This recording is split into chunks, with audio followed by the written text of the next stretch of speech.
Let's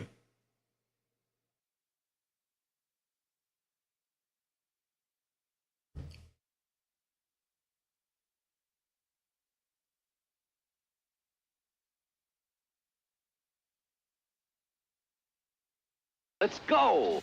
Let's go! Welcome in, McVin. Happy Wednesday. Halfway through the week. I was going to stream this on Monday, but I ended up very busy. And I don't normally stream on Tuesdays, so we're here. Like, it's been like half a week since I've seen you guys, but we're back. Alright. Regularly make new friends. Definitely not. I feel like I need to be approached. You know, classic introvert. I can reciprocate pleasantries just fine, but like I'm not going out and making new friends myself. You gotta gingerly put yourself in new situations and kind of hope that someone will make you their friend. Gorp, welcome in, Val. Happy Wednesday. Complex and novel ideas excite you more than simple and straightforward ones. Yeah. I'm not gonna say like super strong agree, because there is definitely something to like vanilla appeal that I find very endearing at times. Sometimes you're just in the mood for something simple and straightforward that's good. It's just the simple, lovely taste of vanilla sometimes. Usually feel more persuaded by what resonates emotionally than by factual arguments. I feel like I can see both. And also it kind of depends on the situation. I'll go like solid neutral on this, because I can go either way on emotions versus logic. Really just depends on the day. Your living and working spaces are clean and organized. Definitely not. I'm no Asmongold, but like, it's messy in here.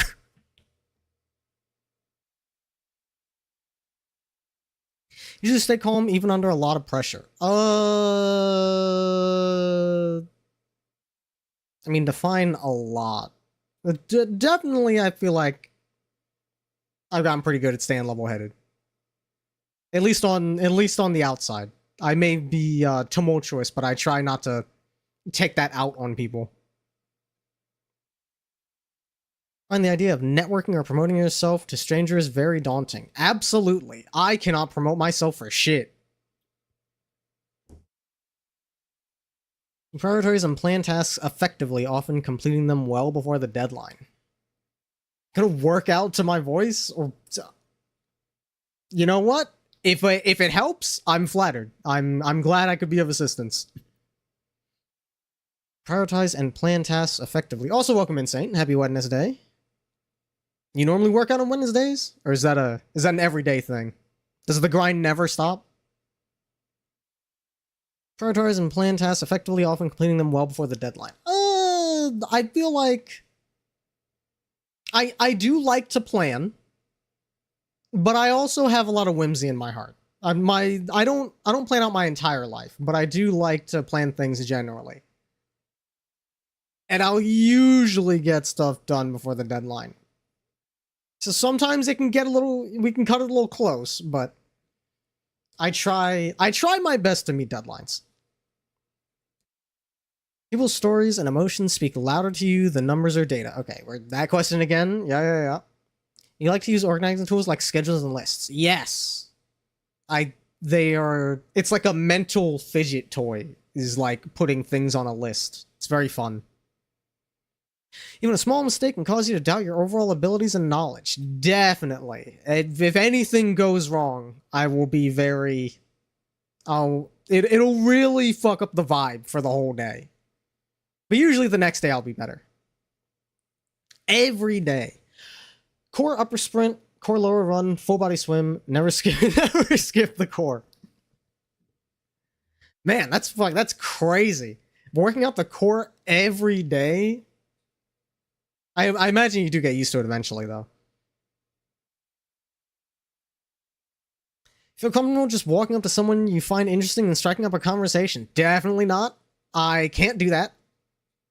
Can't do that for the life of me. You're not too interested in discussions about various interpretations of creative works.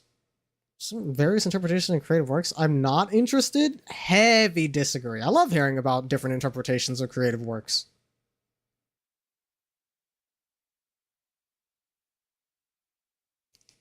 High intensity, 40 to 70 minute sprint, 5 to 9 minutes. Different types. Strength core or more dynamic core for the muscle connections. Sounds very, very wise. Prioritize facts over people's feelings. Listen, I told you, I will be anything that's left brain versus right brain, I'm gonna go right down the middle on. You often allow the day to unfold without any schedule at all. Okay, I will agree with that a little bit, because I like to make plans, but also I like to let the cards fall where they may. Like, I have stuff that I need to do this week, but what day it gets done, you know, depends on where inspiration strikes. Let's go! Let's go! Welcome in, Jade. Happy Wednesday. Hope the week is treating you well so far. You rarely worry about whether you make a good impression on people you meet. No, I feel like impressions are important.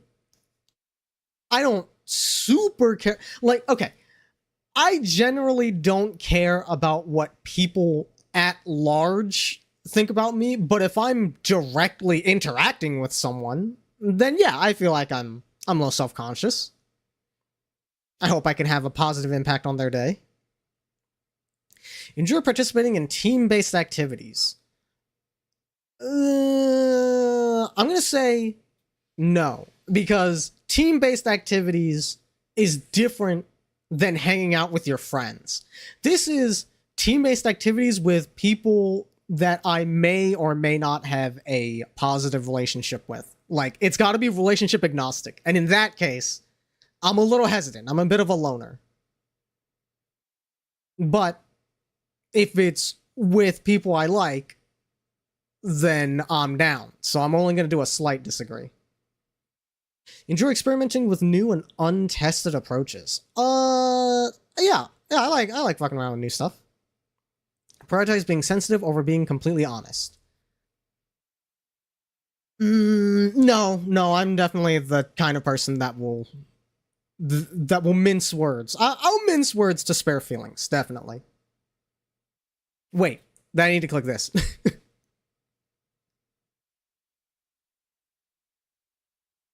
Actively seek out new experiences and knowledge areas to explore. Yeah, I like learning.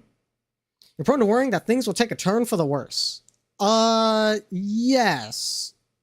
I feel like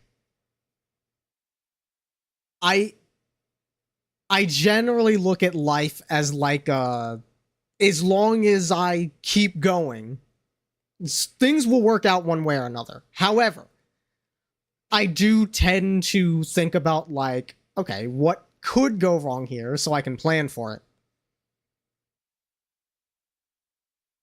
Enjoy solitary hobbies or activities more than group ones? Definitely.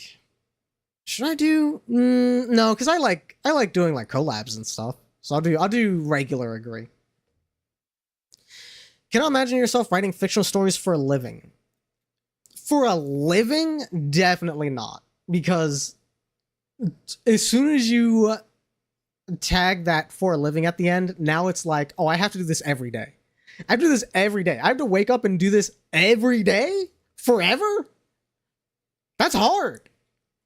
It's hard to just fucking think of what to eat for dinner every day forever. Nonetheless, write fiction and bring tapestries of the imagination to life every day? You got me fucked up, brother. Favor efficiency in decisions, even if it means disregarding some emotional aspects. Okay, this is another left brain versus right brain, but they're getting saucy with it. Efficiency in decisions, even if it means disregarding some emotional aspects. Not necessarily, because if you disregard an emotional aspect, it can turn into a misunderstanding, and misunderstanding's got to be one of my least favorite things fucking ever. To be fair, only mangaka do it every day, but that's what the question's asking. It's like, for a living. Mangakas are the ones writing fictional stories for a living. Even if you're not actively writing, you have to think about writing. If you want to make it to your next paycheck, you better be thinking about what you're writing every day. If you're just phoning it in, every story could be your last. When the readers turn against you, and you're not in the top 10 in Shonen Jump, you better fucking make sure that your stories are satisfying. Do your chores before allowing yourself to relax. I think on a conceptual level, I think it tends to go better for me when I get my chores out of the way before relaxing. Do I always do that? Not necessarily, but I think when I do get the chores done first, the relaxation feels even better. Whereas if you relax first, you're thinking about, oh, I gotta do the chores later. Light novel writers release one book per year and it's apparently fine. Yeah, but like, listen, man, it takes a long time to write a book. They're not knocking that out in 1 month and then they got the other 11 to just fucking chill. Like, it takes time to write. And then you got to think about what you're going to write next year. You can't just, even if you get the book done in 3 months and then you have 9 months to chill before next year, a fair amount of that time has to go into thinking about the next book. Because if it's not, then the next book's not getting written in 3 months. Like, it's the fact of the matter is it takes over your life. It kind of has to. Is pulling R.L. Stine Goosebumps 30 pages of glory? True. R.L. Stine kind of hit the infinite money glitch. But even then, R.L. Stine was busting that shit out every day. Even if it was like, yeah, let's just bust out 30 pages. They were busting out 30 pages every day. R.L. Stine was a fucking prodigy.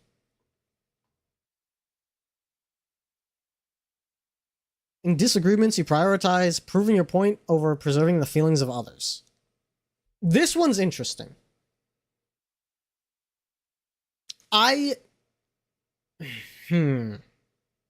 No.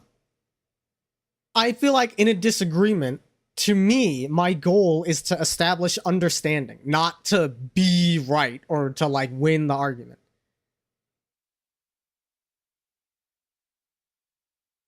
This is a normal quiz and not some DJing quiz. The DJing quiz comes later, Mino. If you would read the fucking text in the server Discord for once in your goddamn life, you would know what the fucking schedule for tonight is. Welcome in, bro. Happy Wednesday. Hope the week is treating you well. Hope it's treating you a hell of a lot better than it's treating Mino. Fuck that guy. Bro doesn't know how to read. Usually wait for others to introduce themselves first at social gatherings. 100%. I would never introduce myself first. Your mood can change very quickly. Yeah, I'd say so. I'd say, like I said, if anything goes wrong, it can fuck up my vibe for the day. But then the next day I feel better. Don't go to that den of degeneracy. Well, then you can't come in here and complain about the state of the quiz. You should have done your due diligence. Literacy rates spiking in chat. I mean, yeah, when I've got like 5 people in the chat and 1 illiterate comes in, that spikes it by like 15 or so percent. You're not easily swayed by emotional arguments. I wouldn't say that. I think it depends on the context. If the point is that someone felt strongly about something, I'm not just gonna be like, that doesn't matter. But also it depends on the situation. Maybe it doesn't matter. It's like, listen, I understand that you were really stressed out, but I don't think you're allowed to kill that person. Like, that's manslaughter at best. even if you feel like you had a really good reason to. Unless they were doing way more harm than you were, the fact that you really hated them, not necessarily going to excuse the actions. But that is an extremely drastic example. Write fanfics of them, rename them. Sometimes you just need to start mashing the skip cutscene button every day. 100%. Write fanfics of the cutscenes of your day? Or of your stories to make new stories? That's not a bad idea. Is that Kingdom Hearts? So I'm trying to think of something that's like... No, it's Neptunia. Neptunia is the master of, like, they wrote one story, and then every game after that is just fanfiction of that one story.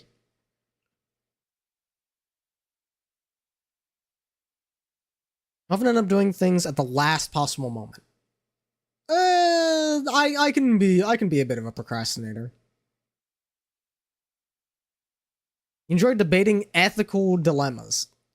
Definitely not. That's like my least favorite thing to do, actually, now that I think about it. I'll get into a debate whenever.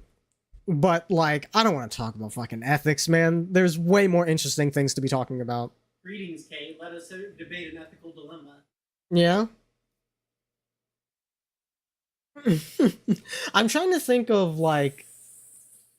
What did we... Oh yeah, a compost toilet versus just shitting in the woods. Yeah. That's the kind of debate that I'll get into. That's a little bit more like semantics. Yeah, we had like a whole half hour of that. I fuck with semantics debates way more than ethics debates. That's not right. What do you mean that's not right? What about... Okay, I brought up two opposing points, so you can't just say that's not right. You gotta specify. Ooh, thank you for the sub, monster. Much appreciated. Let's go! Let's go! Ah! Usually prefer to be around others rather than on your own. Definitely not.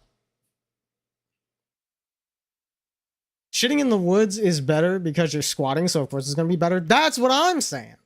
Like, it's just so much more efficient. The only drawback is you need to be secluded enough that you don't gotta worry about like someone running into you or your shit being an issue for someone else.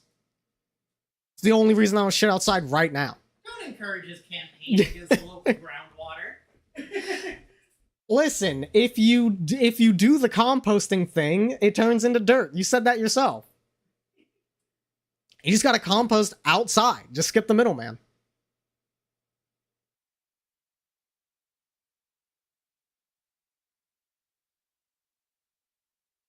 Trying to shit out in the open on rows of hole in the ground. I mean, that's convenient if it works. Like, if it works, it works. Oh, hang on.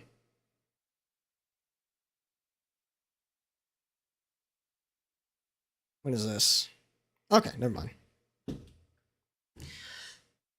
You become bored or lose interest when the discussion gets highly theoretical. Not necessarily. Like, if I'm still interested in the topic, I feel like when I start to disengage with a discussion is when, like, I know that it's not going to go anywhere.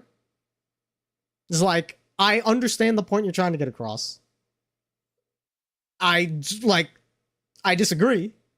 I don't think there's any reason that either of us should change our stance, so this conversation can end now. When facts and feelings conflict, you usually find yourself following your heart. Again, facts and logic. We true neutral that shit. You find it challenging to maintain a consistent work or study schedule. Yes, I would say so. Like I said, I like to let the cards fall where they may, which is not exactly consistent. All that matters is that the work gets done when it needs to be done. You really second guess the choices that you've made. Yeah. Yeah, I am not 100% regret free, but I generally feel like I'm pretty at peace with where I am currently, and all of the decisions I've made led to that point. So obviously none of them could have been that long. Friends will describe you as lively and outgoing. Lively, certainly. Outgoing? Maybe not so much. You need a portable bidet with that for maximum ethical? Yeah. If you do it outside, you can just use the hose.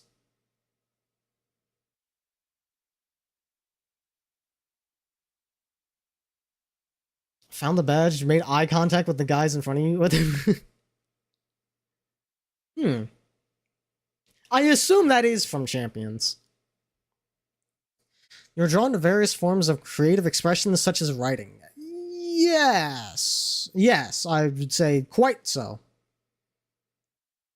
I like most forms of creation. Usually base your choices on objective facts rather than emotional impressions. I'm gonna do neutral every time. You can't fucking trick me. I like to have a to-do list for each day. Yes. I like to have a to-do list just so I don't forget to do things. And generally, there's going to be things to do every day. You rarely feel insecure. Ain't no way, bro. Like, not a hard disagree, because I do feel like I have worked on myself and, like, I'm a little bit more self-confident these days, but, like, nah. I wouldn't rate myself as anything more than a 6 or 7 on a good day.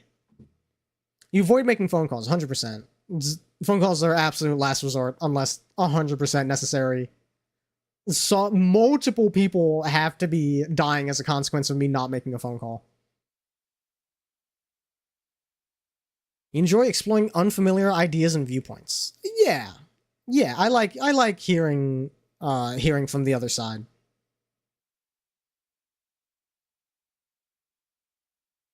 Bidet blast. Bidet blast would go crazy. I could use one of those. You can easily connect with people you've just met. I think that really depends on them. Like, I can reflect the energy. So if they're coming to me and want to make a connection, I feel like I can make it happen.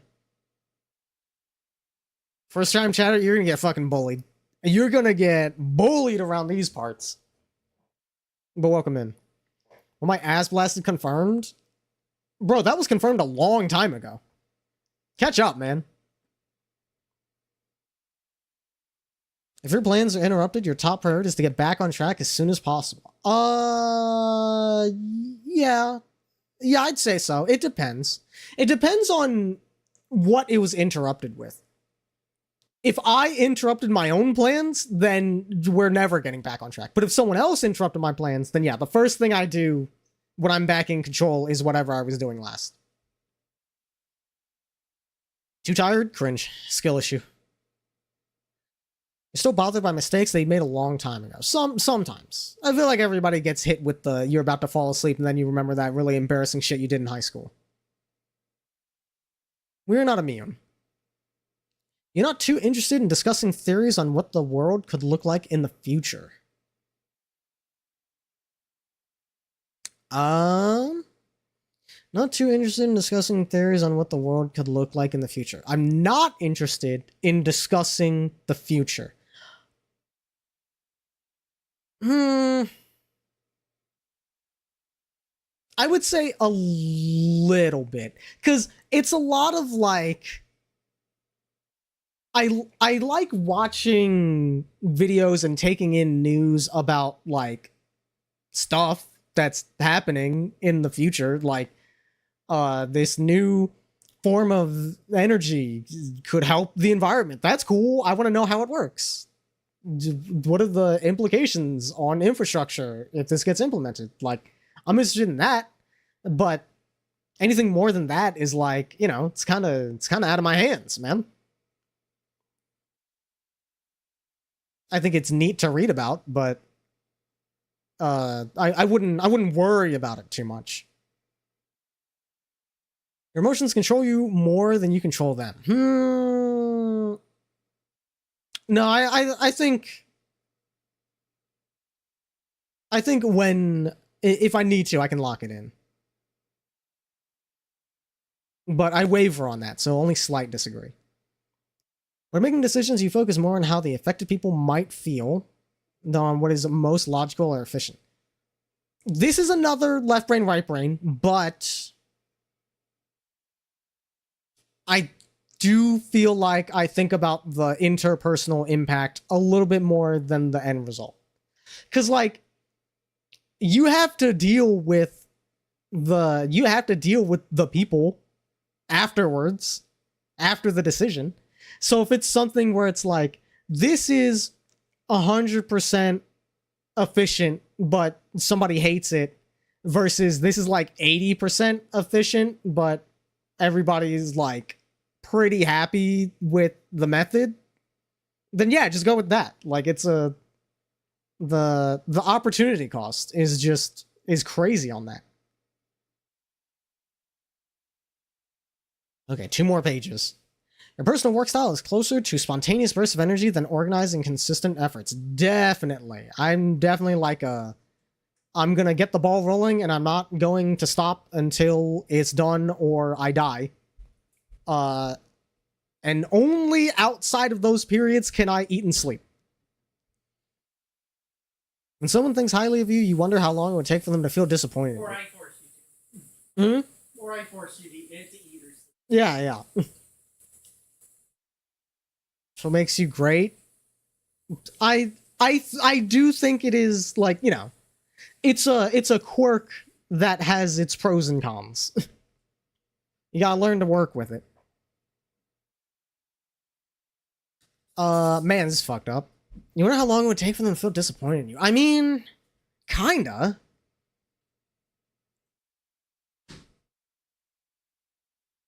Actually, no, I don't think I've ever thought that. Actually, now that I think about it. Like, reading it, it's like, yeah, I would feel pretty bad if I disappointed someone that looked up to me, but I don't think I've ever thought of that on my own.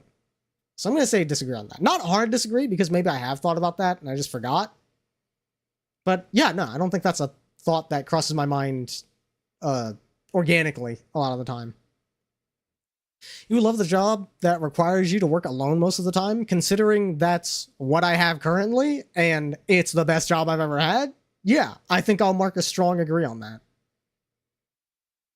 I believe that pondering abstract philosophical questions is a waste of time. Disagree on the principle that I don't believe in the concept of wasted time. The more you feel more drawn to busy, bustling atmospheres than quiet, intimate places. For me personally, definitely not. I can't be in, like, solitary confinement, but I would rather it be peaceful than busy, even though aesthetically I like the places associated with bustling atmospheres, like cities and stuff. I think they look much more appealing to me than quiet, intimate places. But on a personal level, what I want to actually experience is definitely the latter. Isa, welcome in. Happy Wednesday. Hope the week's treating you well. Isa, that's a good one. All time contributes to your personal growth, whether it be leisurely or productive. Yeah, exactly. Even if you sit there doing nothing, that's like a brain break. And that can be therapeutic. If a decision feels right to you, you often act on it without needing further proof. Yeah. Yeah, like, you know, we go on vibes. Yeah, we kind of go on vibes.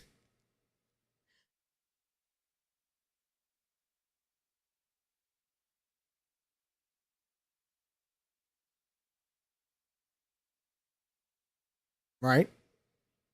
I guess I took too long.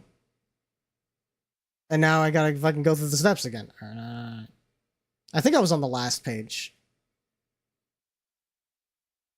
I'm just glad it saved the answers. I'd have been fucking pissed if it gave me the full reset. Okay. You often feel overwhelmed. Nah, I'm big chilling most of the time. Where's the option that says this quiz is dragging on and repeating questions? Well, the reason it has to repeat questions is twofold. One, it has to catch people that are not taking the quiz seriously. If you're just clicking randomly, repeat questions are a good way to like catch that. And two, it's to catch how you respond to the same concepts but framed differently. Like, there's a lot of left brain, right brain, but there's a lot of like straightforward emotions versus logic, as opposed to feeling versus objectivity. And you know, how do you view the concept of fact versus the concept of objectivity? You know, to some people those are not necessarily one and the same. Or that same concept framed as like making a decision that affects other people as opposed to just how you view something in a vacuum. You know, different people have different perspectives on different perspectives, which is something I find quite fascinating. You complete things methodically without skipping over any steps. I would... If it's something I have not done super regularly, then yes, I like to go very step by step. If it's something I do frequently, like when I'm cooking, we just kind of do that shit by heart. But if I'm following a procedure, that I'm like referring to, that I'm looking at it on a page, yeah, I'm gonna follow that step by step, letter for letter.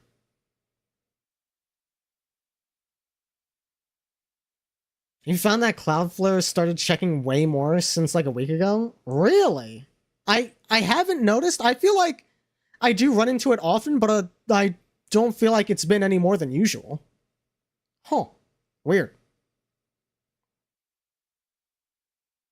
You prefer tasks that require you to come up with creative solutions rather than follow concrete steps?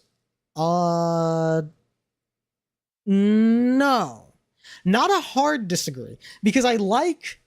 You know, I like having some room for creative liberty, but I definitely like having a pretty concrete rubric. Like, I want to be given a task that's very cut and dry. Like, make something that ticks these boxes.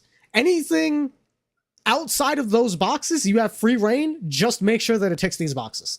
That's my favorite kind of task. Like, at my job, my favorite assignments are the ones that are like, make this type of material, like a poster for an event that has to have the date of the event, it has to have the address, it has to have like dress attire, and it has to have a contact phone number on it. It has to have a picture of the venue. It has to use these colors. And aside from that, go nuts. I love that because I can confidently look at something I've made and go, I think this looks good. And it checks all the boxes. So assuredly, this is a fucking slam dunk home run.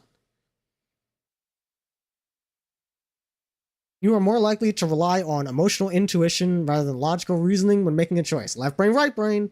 You struggle with deadlines. I feel like historically, I've been pretty good about hitting deadlines. But like I said, a little bit of a procrastinator. Sometimes you cut it down to the wire a little bit. Feel confident that things will work out for you. Yeah. Not 100%. I am not 100% like, you know, that's why you plan for things to go wrong. Because you're not so cocksure that you're like, I don't even need to think about tomorrow because we fucking take it for granted. But I do feel pretty strongly that one way or another things work out.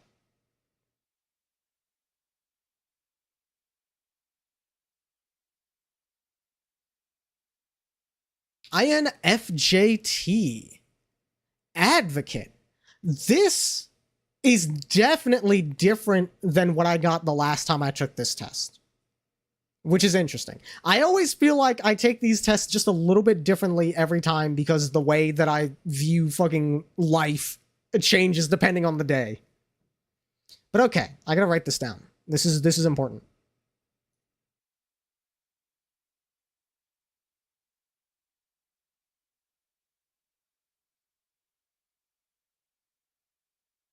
I feel like you got an INFP literally every time. I gotta see if I can find the one that I normally get. Because I do think I consistently got a certain one the last couple times I've taken it.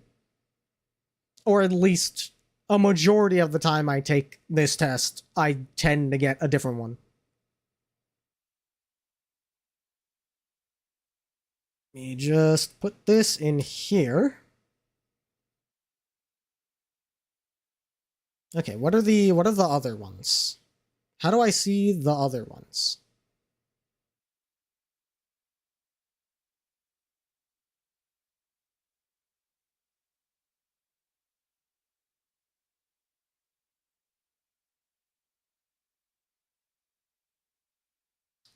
Architect, Logician, Commander, Debater. Oh, I think Mediator. Mediator is what I tend to get. I'm pretty sure. I think it's either Mediator or no. I think it's Mediator.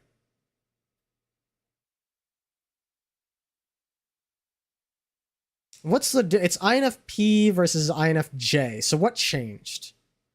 Judging versus prospecting. Okay. And it's like 51%, so it makes sense that I would switch between those two. All right, welcome in. Thank you for the hydrate and stretch. All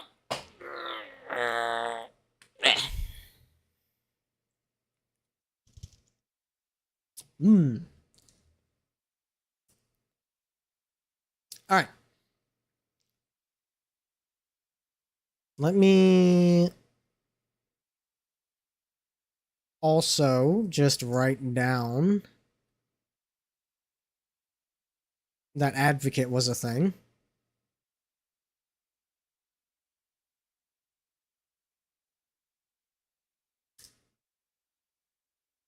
Had to finish with your sprint. You almost hit me? What? Almost maintained a 6:11 pace. Holy shit. Well, good sprint. Oh, almost had it. Damn. Well, that just means you'll get it next time. So you just need to make sure that there is a next time. And you'll assuredly be there. Alright. So that's one down. Next, the dogs. The Twilight quiz. Ideal partner. We only pick one, I assume.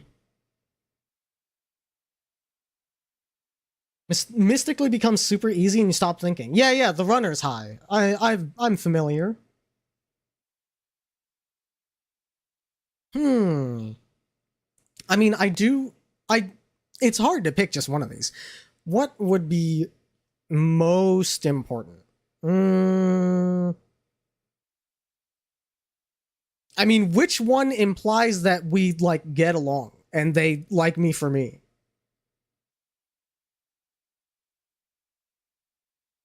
Would that be tender? I guess. Oh, we can pick multiple. Okay. I know a lot of these questions you can pick multiple, but I couldn't remember if there was like a designator for which ones you can. You remember taking this? Oh, I'm sure. I'm sure most people we know took this at some point or another. It was making the rounds. It was making the rounds like last year or so.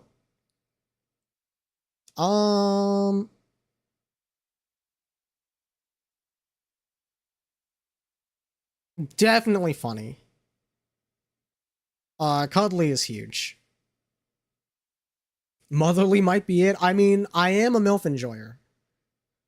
But, like, what falls under motherly as an actual adjective? Like, I guess they take care of you. Which, like, yeah. Sometimes you want to be the caretaker, sometimes you want to be the caretaken. That's fair. All right. The Last Spectre Bender? What the hell is that? Last year you didn't even know this existed. You almost want to go back. Too late. No going back. Never. Where would you go for a first date? Let's see. I feel like going to someone's house as a first date is a no-go because you gotta get to know each other. You gotta build a level of trust before you invite someone into your home. Not for first date. Second date at the earliest is going to somebody's house. Movies and dinner. Yeah, I feel like that's an easy go-to. Okay, hang on. Definitely not a picnic. I'm not a picnic kind of guy. Definitely not a nighttime hike. That's gonna get you kidnapped. A daytime hike, sure. I'm not a clubber. The aquarium and zoo is alright, but probably not my go-to. Bowling. So for me, it's between movies and dinner and bowling. Because bowling is a fun time, and I'm absolutely dog shit at bowling. So, like, it gets to be fun for the other person because they get to see how bad I am. And they tend to have at least one or two arcade games there, which is a huge bonus. But I guess you could say the same thing about the movie theater. Lots of movie theaters have, like, an arcade game or two. And dinner is, like... Eating is a very social thing. That makes sense.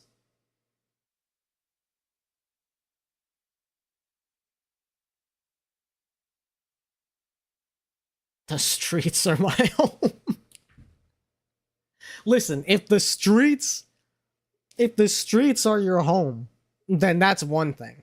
But, like, you probably don't want to hang out just on the streets. You probably still want to go, like, to a place. Nighttime hike is the safest time because everyone is alert and careful. Yeah, but, like, you gotta think about the person that's immediately next to you and is in your, like, they're gonna be in your defensive barrier. And you can't know who else is around. You are at a perception disadvantage compared to hiking in daytime. You eat dinner first so you don't buy the fucking popcorn? I mean, listen, if you're not ready to drop $80, then you shouldn't be going to the movies. It is just as easy and even more convenient to stream whatever movie you want to see at home. Like, you're spending the money because you want to experience the movie theater.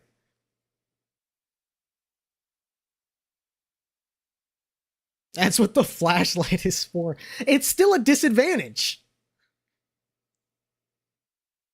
Never eat at the movie. I always eat at the movie. I get a popcorn and a pizza every time I go to the movies. If I can't, like I said, if I can't afford $80 to drop on a movie theater ticket and popcorn and pizza, I'm not going to the movies.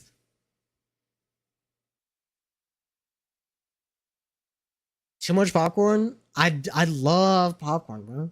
Why do you need to eat at the movies anyway? I mentioned this yesterday in the server. For me, it is a fidget response. I just like to chew on things. So it gives me something to do while I'm watching the movie. Smuggle snacks is more exciting. It's not exciting anymore. They don't care. Like, they really don't care if you bring food into the movies. As long as you're not making a fucking show of it. You just put the food in your pocket and nobody's gonna ask you any questions.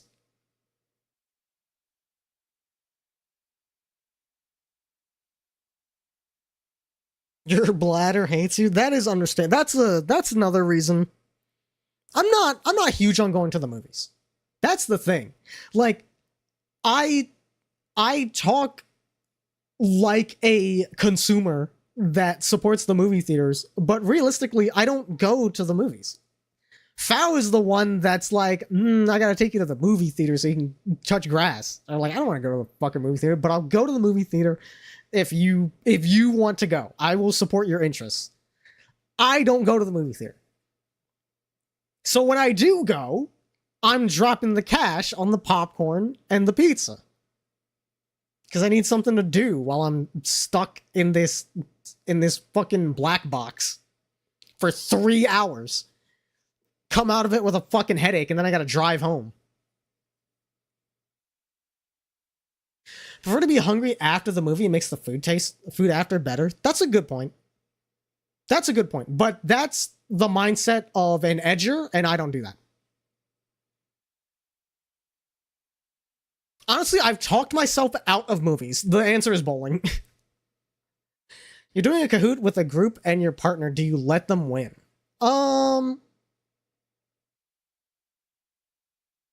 Yeah, I'm an idiot. They'd win anyway. I am clicking this to signify that I am not invested in the outcome of this Kahoot match. I'm not gonna try to intentionally lose or super try hard to win. I'm just gonna play, and whatever happens, happens. Also, Kahoot is a party game. It's essentially a quiz. Kahoot is a website where you can make quizzes and people play them as a party game. It's like Jackbox, but it's all quizzes.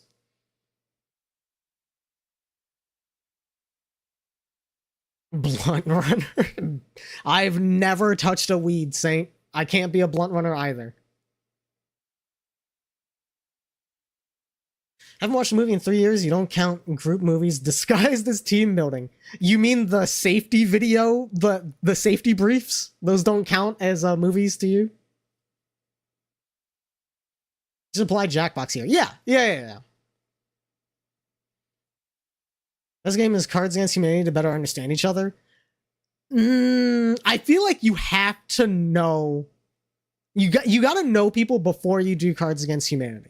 I think Jackbox is a better stepping stone into that kind of social situation.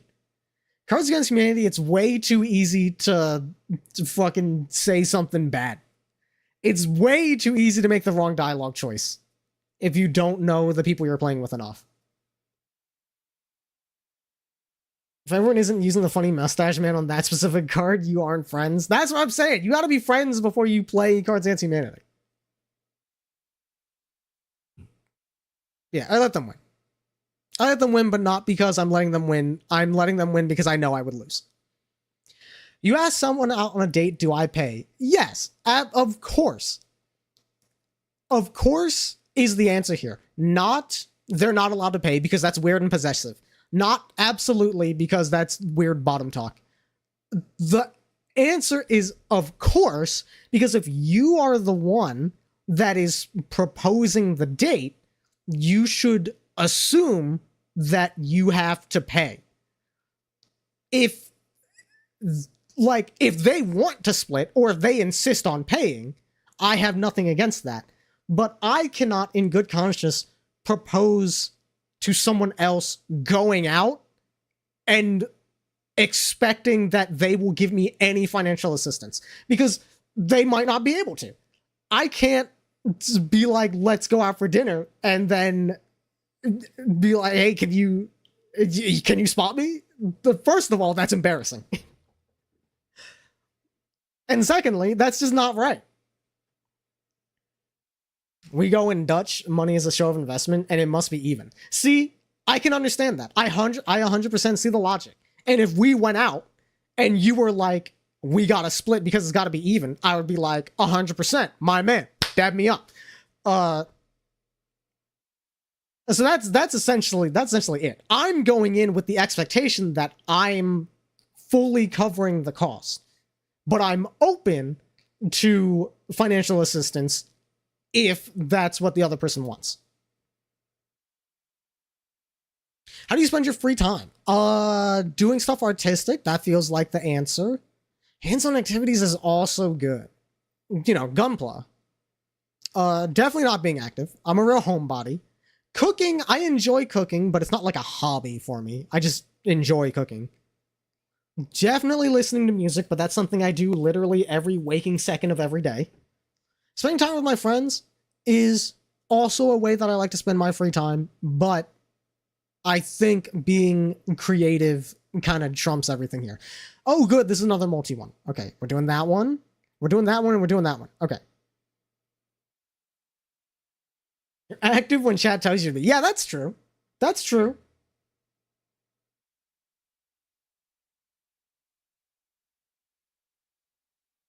When you play open world games, what do you enjoy doing? Okay. Yeah, I was waiting for it. There we go.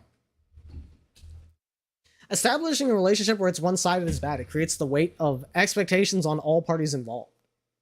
Unless you're a homie.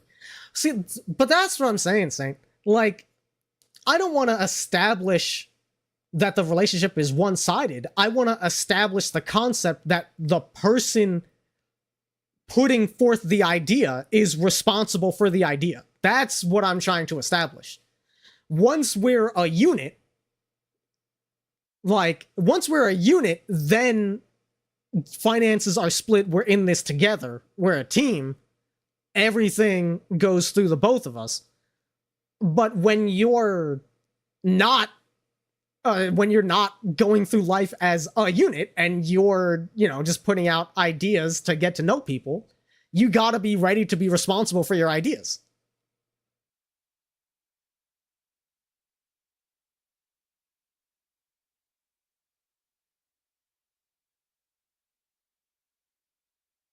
It's a show of poor financial decisions. You know this deeply. I mean, I never claimed to be good with financial decisions. That much is very clear. All right, my drink's empty. Let me refill my drink, and then we will get the workouts.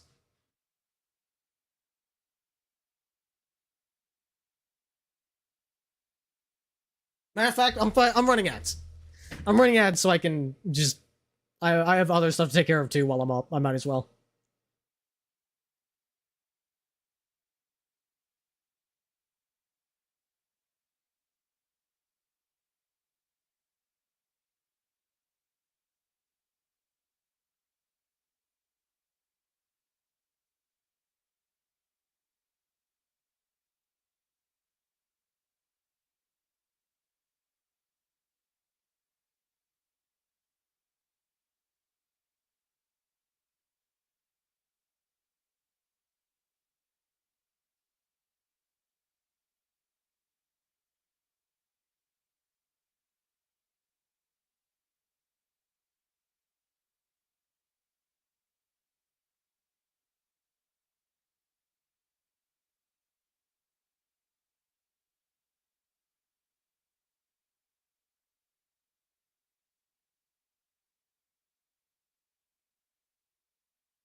Okay. Where's my fucking... Jumping jacks first. 1, 2, 3, 4, 5, 6, 7, 8, 9, 10. Squats. 1, 2, 3, 4, 5.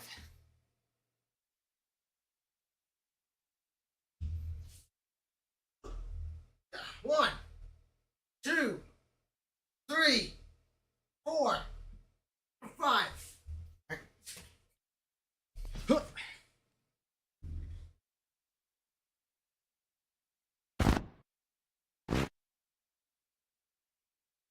Okay. Dude, I just remembered I wanted to tell you guys. Oh, when I was over at my folks' place for Easter, I was thank you for big mode, Mino. I'll give you an extra one on the house. Where's that? Big mode.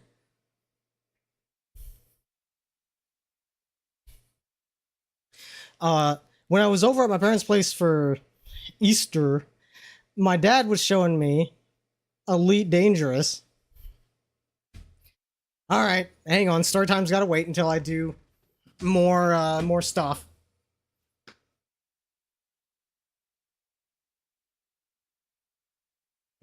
Squats. Okay, so we do it again.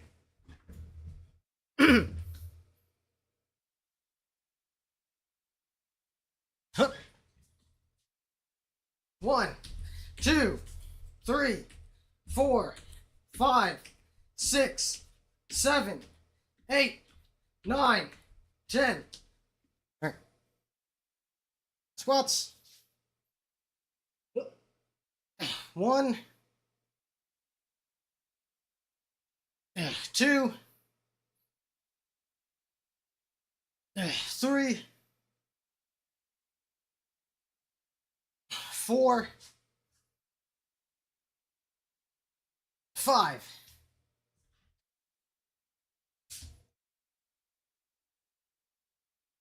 Right.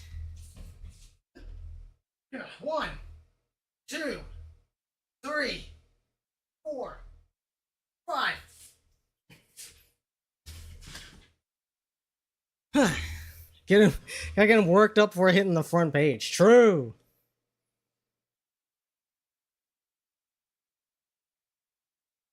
Okay.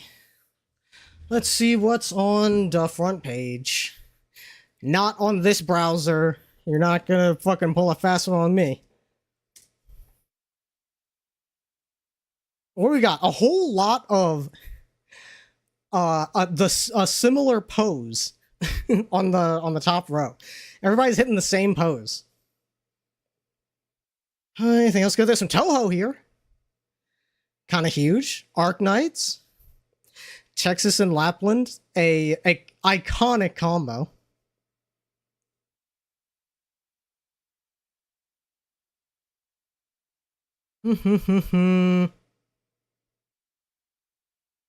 The milk is huge tonight, bro. Is that the fucking the handler for Monster Hunter World? Not bad. Next Door Neighbor Story, classic. Okay, I'm checking out this one. I'm checking out Arknights. One of these is probably good. Eternal Toho of the Spotless Mind. If it was Exusha, you still have trauma. Dude, one of my favorite Exusha works is their birthday celebration with the rest of Penguin Logistics. Everybody is involved. It's real fucking good.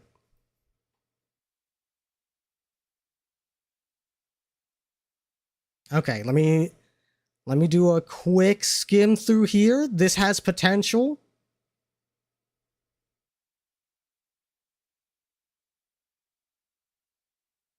Oh yeah, this is a cute story. All right, this is pretty good. This is pretty good.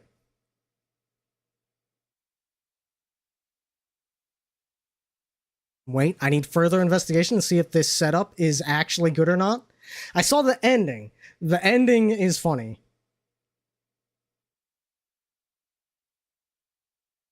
Okay, okay, okay.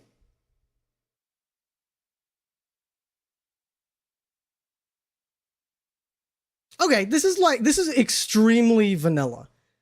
Which, if you're in the mood for some vanilla, this is a good option. It just kind of goes through.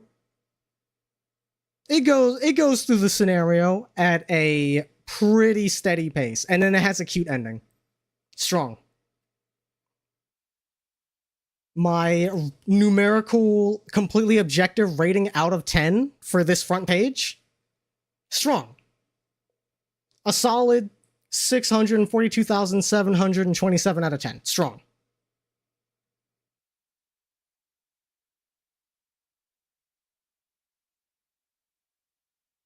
Now, as I was saying, I was over at my parents' place for dinner, and my dad was showing me Elite Dangerous, what's it called? Elite Dangerous Odyssey. Apparently you can get off of your ship and, like, walk around on planets now, which is pretty neat. And I was telling him, yeah, this kind of reminds me of Jump Space, and I prefer Jump Space because it's like a roguelike, so it's easier to jump into. You don't really make your own fun like you do with more open games. It's just you hop in and do a run. It's really easy to just, like, if I want to kill an hour or so and then not pick up the game again for a while, it's easy to jump in, jump out, play with friends, that sort of thing. And he was giving me his perspective on how he enjoys those more open games where you make your own fun of things. Well, technically he started with his perspective, and then I told him mine, and he told me I'm in my passenger princess era of gaming, and I'm like, first of all, where did you learn that phrase? And secondly, he's not even wrong. I thought about it, and I was like, yeah, I guess so, huh? I just kind of like being taken on a ride when I play my games. I like a game that, you know, you can get over and done with 10 hours at most, and it's telling me a story, and I'm just along for the ride. I'm here to experience the story that the game is telling me in an interactive fashion, but ultimately I want it to be kind of like a, you know, more of a linear experience. And I just think that's interesting to think about. Like, yeah, I guess I am, huh? And granted, he's retired now, so maybe when I have a lot more free time on my hands, I'll get more into open world games.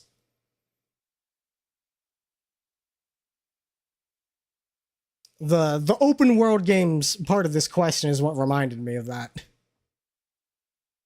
What do I enjoy doing in open world games? I like fighting stuff. Resource hoarding, building, taking stuff. No. Not PvP. I like fighting, but I like PvE. What the fuck? What? Thank you for the sub board. Much appreciated. Welcome in. Happy Wednesday. Hope the week is treating you well. I guess mining. Out of these options, I also like building things. Okay, if this is a multi question, I like building. I like mining. Really, that's about it. I like fighting stuff, but that's not an option here. Outside of PvP, because I hate PvP. What is your favorite color? Okay, definitely not this. Cool colors, but not neons. Jewel tones are nice, but they need an accent to really work.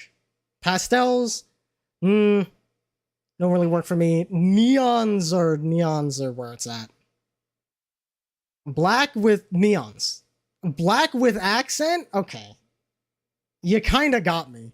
That's exactly what I'm looking for.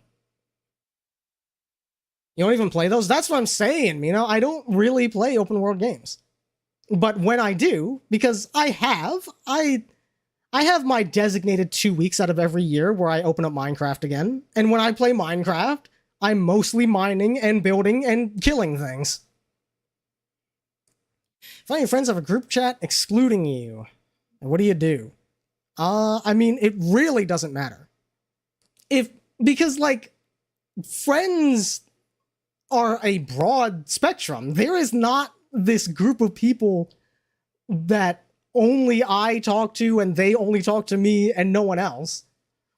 If they made a group chat and I'm not in it, maybe they're planning a surprise birthday party or something, or maybe they're talking about something that I'm just not involved with. I would not immediately assume that they fucking hate me, especially if we still talk. Like, that's the thing. If they make a new group chat without me, and the group chat that we have is immediately becomes dead and none of them are talking to me anymore, that could be a problem. But again, that sort of thing, you gotta give it time, because it could be planning a surprise birthday party. But if they make a group chat without me, but I still talk to them fairly regularly, I don't see an issue. I think that's what it's implying. Okay. I don't know if I can make that assumption, though. Because if that's not what it's implying, then I'm not answering this question accurately. I gotta go in the broad sense and just ignore it. People can do what they want. It is not my concern. What website do you spend most of your time on? Definitely not AO3. I'm a fanfic.net kind of guy. YouTube is up there. Never use Spotify. Discord is up there, but like, I don't actively spend time on Discord. I just have it open. Reddit, definitely not on there. Twitter, I'm gonna put Blue Sky in place of Twitter and still say that it's not up there. Tumblr's not up there. Instagram's not up there. Movies, that's funny. Pinterest is not up there. So it's between YouTube and Discord, essentially. And between those two, I spend more time on YouTube. Peruse web novel for the Chinese works.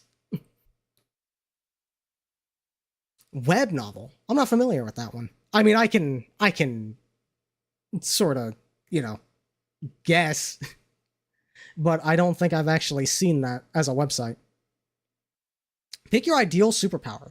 Shapeshifter is huge. Yeah, being able to change your look is like, that's a dream for a lot of people.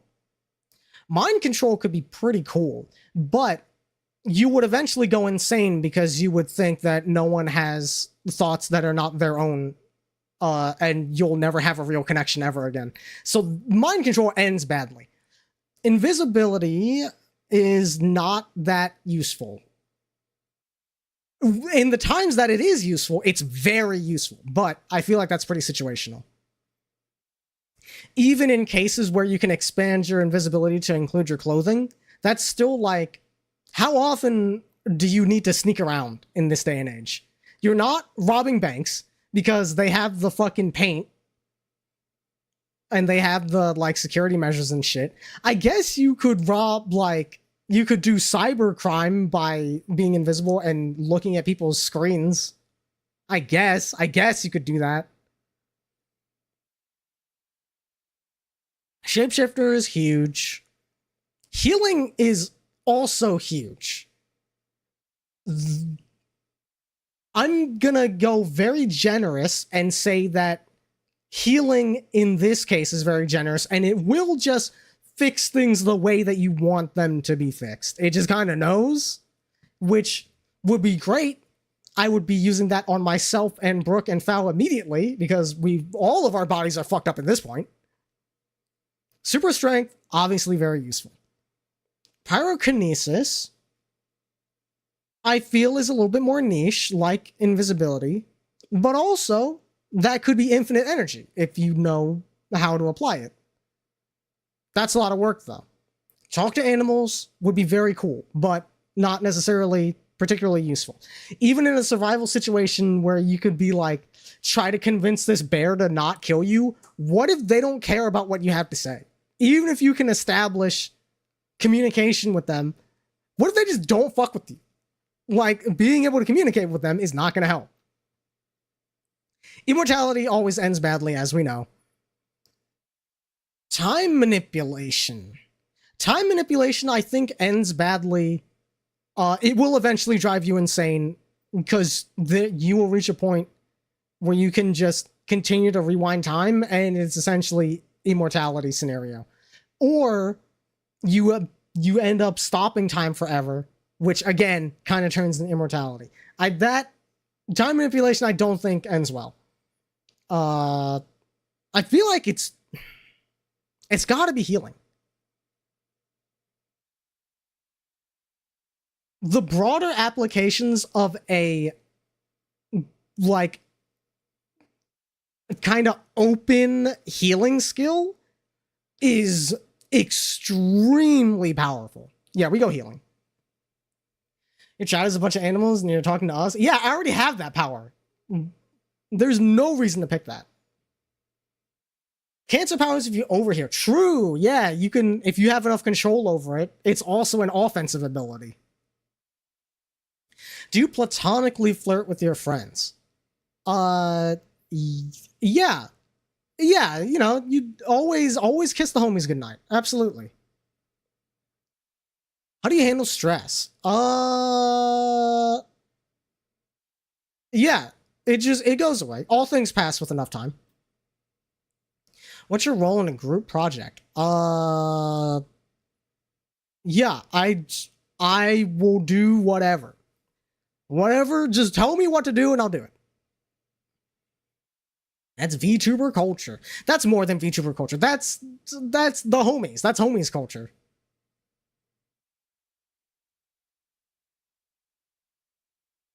Redo of a healer. You absolute garbage ass show. Dogs or cats? Both. They're both fantastic. I'm allergic to both, so why does it matter? You go out late at night to go to the store. It's pitch black and the street lights are the only source of light. What do? I'm not going. I'm just not going. You can't make me. Whatever in the world I need to go to the store for can certainly wait until the morning. Oh wait, there was an option for wait until morning. Why is there I won't go and wait until morning as two separate options? Does I won't go mean I'll never go? I needed to get some bread, but it's 10 p.m., so I guess I'll never fucking buy bread again? What the fuck? What kind of answer is that? What sucked was the character designs were nice. True, yes. I do remember there were some good-looking characters in that show. You just gotta read the doujins. And then you can engage with it on the level that it's designed for, and the doujins are probably better about it. Called DoorDash permanently, maybe. I could never. I will never delivery. You are solar powered. We're all solar powered to a degree. We need that vitamin D. Sitting in class and your teacher is being frustrating. How do you handle it? Just fucking deal with it, man. I would give them the benefit of the doubt, genuinely. If someone's being shitty, I'm like, okay, they're probably going through it. They probably have a hard life. Like, it's fucking whatever. This too shall pass. People do not wake up in the morning and are excited to make other people's lives miserable. I refuse to believe it.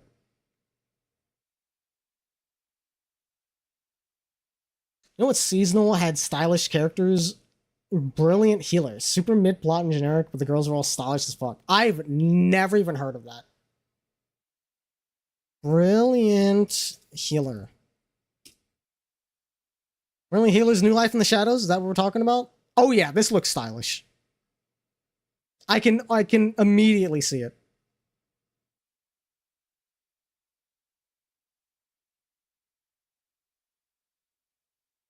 No gallery? Brother. What the fuck do I... Oh, wait. We got a wiki.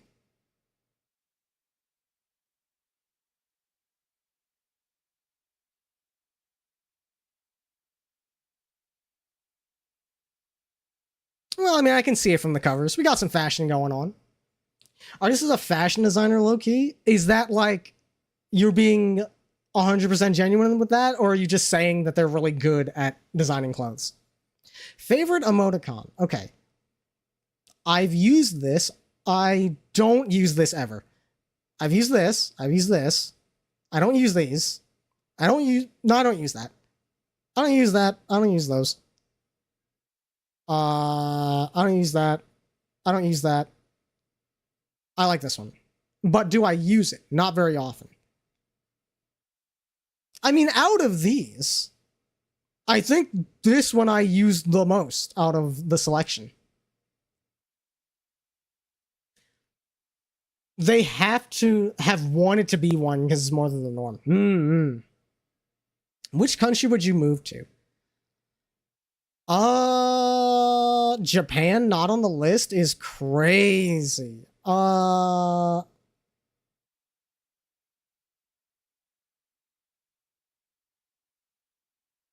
Canada? No Canada, no Japan? What are we fucking doing here? Nah, we stay in America. Fuck it. It'd be too easy if Japan was on there, I guess. What color is math? Okay, let me think about this. Black and white, traditionally. Oh, what color notebook is math? Math is blue.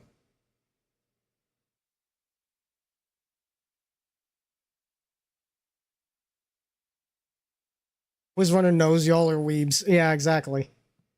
Come to the Philippines, we got a condo in Makati. I'm good. I hear it gets real fucking hot and humid over there. Do you like Andrew Tate? What a question. We're gonna who on that one. Not that bad, Korea was worse. Yeah, but like probably worse than what I got here. Yeah, exactly, Mino. That's 100% the response. What type of clothing do you wear most often? Hoodies, definitely. Not pastel. I'm not slutted up, unfortunately. I know there are motherfuckers that come in here and like the one thing they know about me is that I'm slutted up on a metaphysical level, but outfit-wise, absolutely not. Misogyny is crazy. I would wear something else if I was more confident, 100%.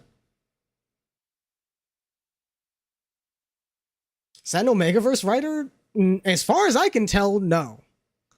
But he does call himself an alpha, so he's close.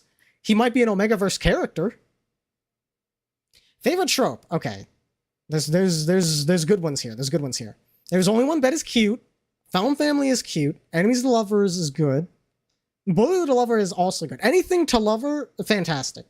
I hate miscommunication. This has long been established. Omegaverse, not actually. I like the not, and that's it. That is as far as Omega anything's appeal to me goes. I can't remember if this is with or without, but I guess either way, it's like I'm kind of neutral on Yandere. Yandere has potential. Yandere, it done through either a comedic lens or like a what's the word? Like a deconstruction lens. Like they're a Yandere, but they're really bad at it. I think that's adorable. Hurt Comfort, I mean it's all right, but not my first choice. Angst No Comfort is worse. Fake dating with the sad face, I'm not fucking with it. Fake dating that turns into real dating is goated. Arranged marriage, I don't care about. So there's real good stuff here. I think there was only one bed hits the broadest. Oh, good, I can pick multiple. Enemies to lovers, bully to lover. Fake dating, assuming it turns into real dating, and found family. He's a rental Kanojo enjoyer? Absolutely not, bro. What the fuck? Garbage ass show. Which of these fanfics would you read based on the tags? Major character death, angst, nope. Comfort, sick fic, wing fic, tooth rotting, graphic depictions of violence, kidnapping, nah. Strange lovers, tattoo flower shop, mild angst, fluff beta.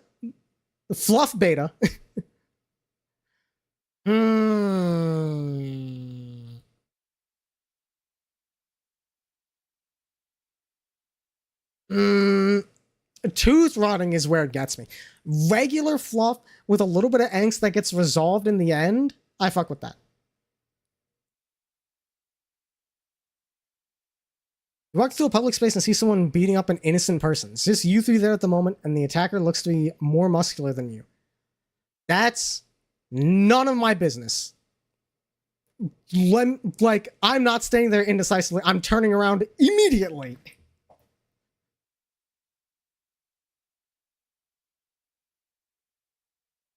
Like, ignore and walk past, but not walk past, walk the other way. Whatever business I had in that direction, I'm finding a detour. There is no way I'm getting involved. You do if you're sick and have a prior engagement.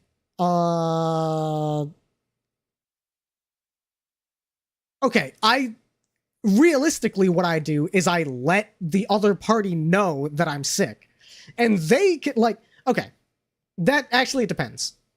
If I have the wherewithal to go out, I would let them know, and they can make the call on whether I should stay home or if they want to risk also getting sick. Because if I was in that situation and I had a friend who was like, hey, I feel unwell, but I still want to hang out. What do you think?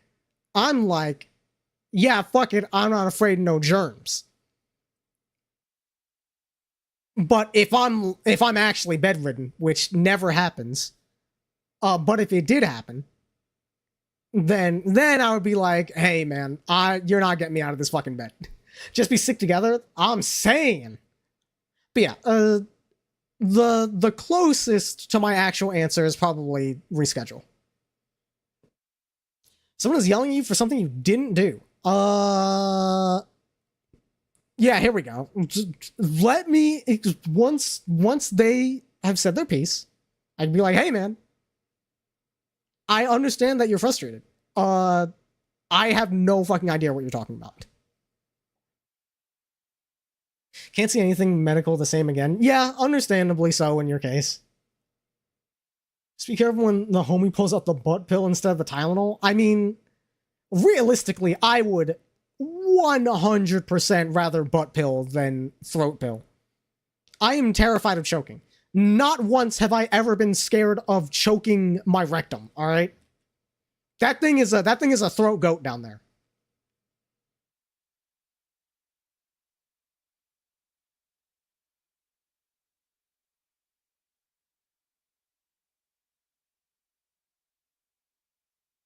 Do you realize you take approximately 90 pills a day? Yeah.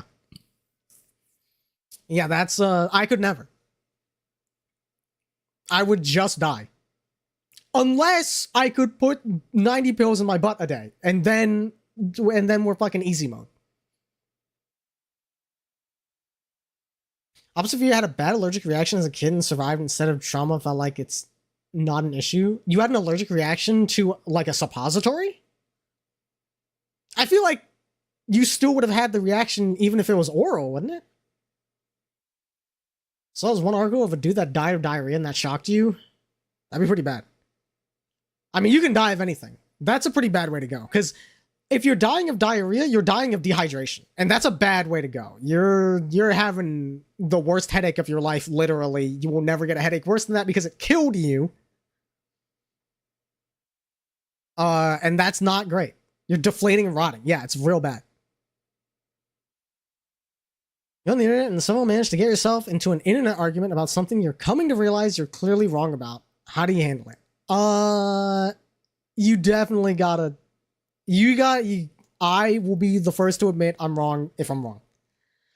Unless it's for goofs and gaffs, and then we double down. I guess if it's an internet argument, it's definitely not about something that matters, so I double down. I double down 100% every time. If it's about something that matters, I back down immediately. But if we're on the fucking internet, bro, nothing matters. I will double down to infinity until death. Use the same username everywhere? Oh. Sometimes YouTube comments and you apologize. Yeah. It's okay. If it's like, if I'm having a discussion with someone and I'm not being content at them and we're actually having a discussion and I realize through my own means, or like if they show me a clear counter to my point and like I got nothing, they got me dead to rights, it's something I didn't consider, then yeah, I'd hit him with the, all right, you got me, I didn't know that. Usually I'll hit him with the, I didn't know that, that's interesting, that's crazy. But if I'm doing a bit, it's double down forever. Elon, we hit him with the who. We hit him with the who. We can't take it that seriously. Your friend comes out to you, how do you respond? I've had this happen. I've had a friend come out to me as trans, and I was like, congratulations. I hit him with the congratulations. Okay, so I have empirical proof that I did the fucking, yeah, I did the I'm proud of you, essentially. That's the closest answer. I was like, that's fucking rad, dude. Why would you ever argue with a rando they might be a bot or worse, underage? Or an underage bot? I'm saying. Yeah, no, I don't. It's a situation that has occurred to me so rarely. Like, the last time I can remember that happening was not like an argument. It was someone talking about the use of, I believe it was the use of they as a pronoun. I don't even remember the context that I was talking to this person at all. But it was like I had said that when I was growing up, they was only taught as a word to refer to multiple people. So it's hard for me to get used to using they as a neutral pronoun just because, you know, that's like fucking 14 years of your life of a grammatical rule getting drilled in your head that you have to break. And they were coming back with something about like, technically such and such, they can be used to refer to individuals with, according to the current year big 2026 grammar dictionary. And I was like, yeah, I understand that. All I'm saying is because of my upbringing, it's like, it's hard to fight. I don't think that it's necessarily right or wrong. I do want to use it. It's just tricky. And yeah, that I feel like my response could have very easily been a let's get into an argument, but it immediately diffused it. And that is usually how that goes when I interact with randoms. If it's something that can turn into a flame war, almost every single time it has been like, okay, let me elaborate, and then they go, oh, okay, and it kind of de-escalates right afterwards. It's happened at least twice, if not more. Mom struggles with it too, the nuns abused her for it. Yeah, exactly, like that is that was a very hard and fast rule for most people, I assume, for like their whole school life. And once you're out of school, a lot of people just kind of stop learning things. They just take what they were taught in school, and that is the sum total of knowledge outside of their career.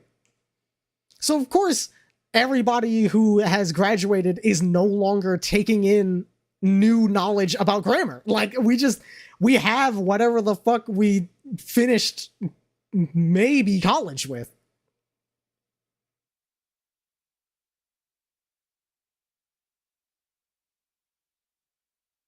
If you're having to use the proper pronouns and all that when you get out. Bro, for example, ain't dude, but a cultural world for brothers and sisters in arms here. Yeah. Saying I wouldn't worry about it because bro, like words like bro, dude, man, even man, if you have the right inflex, like they become gender neutral when you say it with the right vibe. I definitely think you'll be all right. And if you end up in a situation where someone is gonna bash you for it, that's not someone that you need to be associating with anyways. There's no way. The tone and flexibility of a jackhammer? Yeah, but like, people will know. The right people will know when you're saying dude, bro, gender neutral. They'll know. Use it decoupled from gender unless asked otherwise. Yeah, exactly. I do the same thing. Like if somebody was like, hey, call me this, and I'd be like, all right, duly noted. I try to default to they, and I'll hit the gender neutral dude and gender neutral bro. But if upon request, I will do my best to make a note of what someone wants to be called. It's like a nickname. Favorite genre of media? Where's like crime drama? Where is that at? Rom-com is cute, but a lot of rom-com tropes are extremely frustrating. Sci-fi is cool. Okay, you know what? I think it's sci-fi, actually. Hey, dude, bro with some slurs instead is crazy.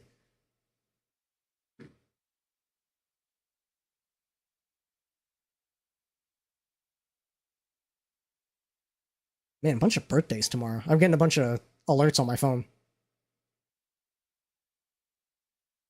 Destroy brain cells, you always forget. Also forget names. Thank fuck we got name tapes here.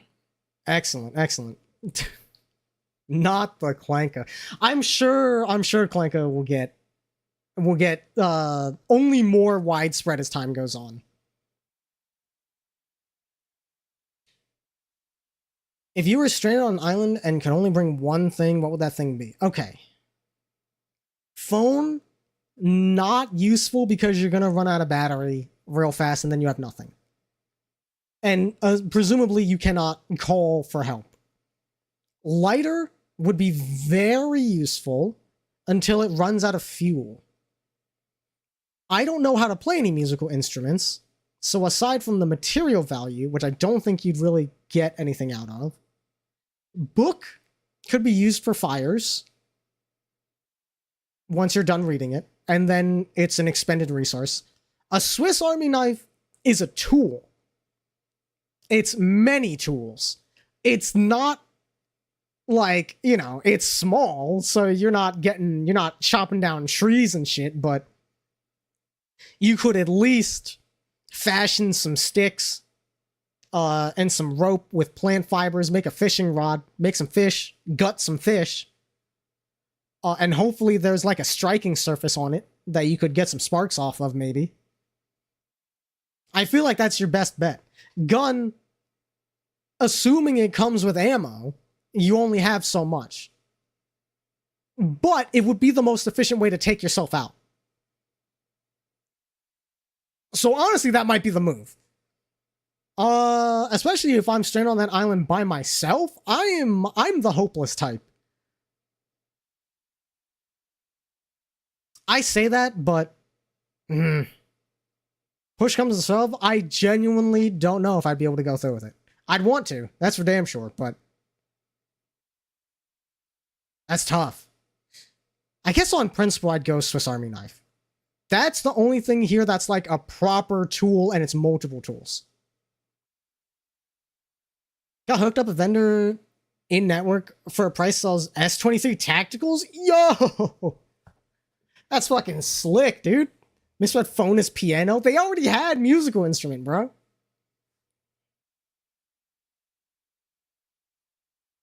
But yeah, are you getting one, Saint? You want a lighter? The smoke will hail a plane because it's hard to notice an entire island burning. That's a gamble, though. If you burn the whole island, if no one sees the signal, then you're left with nothing.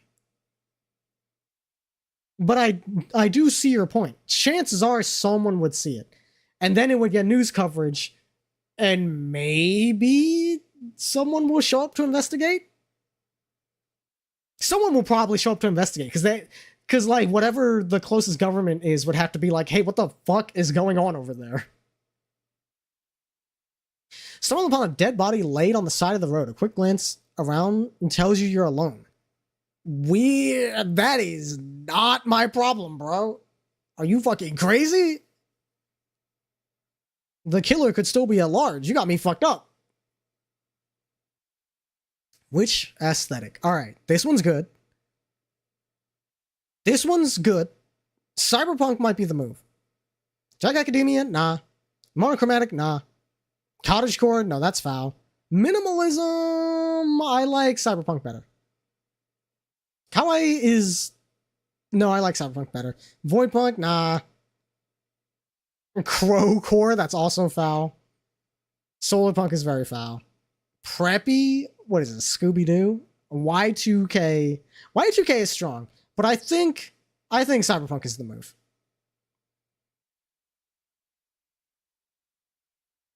So you all at it? Hey! It's a solid investment, especially the ability to pick and choose shutting off data, radio, and RF. Usable overseas with GPS connection and SAT. With connection to essentially the equivalent of a warning service. Ooh, very nice. Ah, you have FirstNet too. I think my dad still has that on his phone. I can't remember. He was telling me he got a new phone recently and like there was some weirdness about FirstNet being active. It was fucking with something and he had to get the SIM changed or whatever. So I can't remember if he ended up keeping it on his phone or not. Apparently, the Intel folks set up a thing for prior service so we can also stay connected for emergencies. Well, that's good. Gotta use AT&T, right? Yeah, AT&T is very the first responder. Like that's their thing. What are you most afraid of? Let's see. Spiders is definitely huge. I'm not a fan. I'm not afraid of heights. I'm afraid of falling. Death and its inevitability is up there, but probably not the most. Rejection is pretty high up there. I guess heights / falling. That might be because realistically, like, I can say I'm afraid of heights and people will understand the point. I'm trying to think between that, loneliness, abandonment, rejection, and betrayal are kind of four sides of the same coin.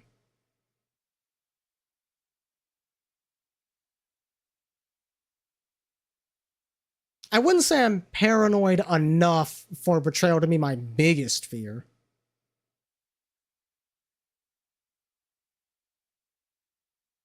Abandonment would be real bad, but I don't think I'd lose sleep over it. Abandonment is worse.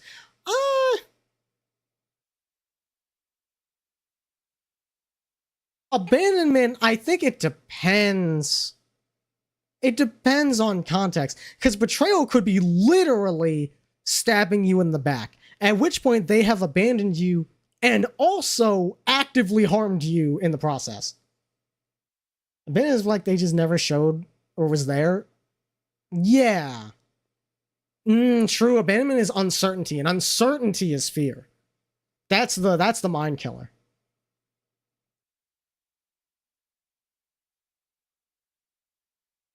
But I feel like betrayal, abandonment, and rejection do all encompass uncertainty in a way. Like, you never know when someone's going to betray you or reject you. But maybe abandonment is the biggest symbol of uncertainty out of the list. At which point I would say, yes, if we treat abandonment as uncertainty, I would go with that. Uncertainty is tricky. Surely ain't bad because since there's intent, even if it turned out we weren't on the same page, that's basically a human thing you can get over. Abandonment is just nothingness. Okay, that's fair. No, I get that. I get that. Good portion of why you insisted we move was from fear of the laws. I guess that. Yeah, but you're not afraid of, like, all laws. But I can kind of see what you mean. The power of legislature not being on your side. And how it can be used against you by the powers that be whenever they want. I get it. Only HOA. They need to be hunted and wedgied. Indeed. What day of time do you like the most? I fuck with evening. Evening is relaxing. Work's over. You're chilling. That's your me time. And sunsets are beautiful. Just been invited to a potluck. What do you bring? Let's see. What would I bring to a potluck? Let's see. Things I know how to make. A mean pot of beans. That might be the move. Which, technically, is a side dish. Yeah. I think that would be the move. Either that or... No, I think I would do the beans. Because I can also do chicken nugget. I make a mean chicken nugget. But I feel like that's less culinarily impressive than a mixed bean stew. So yeah, we do side dish. It's applied with a whiteboard and a whiteboard marker. What is the first thing you draw? What is the first thing I draw? Not a peepness. I'm not one of those people. Not an Amogus.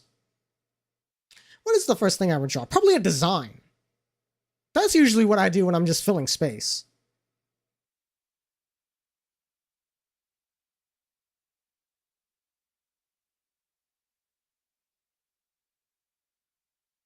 I may do flower as a conceptual, as an abstraction for a pattern. If state violates federal, township violates state all the time. That's why taxes are bad. As long as it's behind closed doors, it's not in front of the law themselves, it's not an issue. Yeah. Which, like, that's what I say whenever Val gets concerned about law. I usually am like, well, at the end of the day, people are people. And people on an individual level, like the people that we interact with generally are reasonable and are not going to suddenly try and kill you because the law has changed.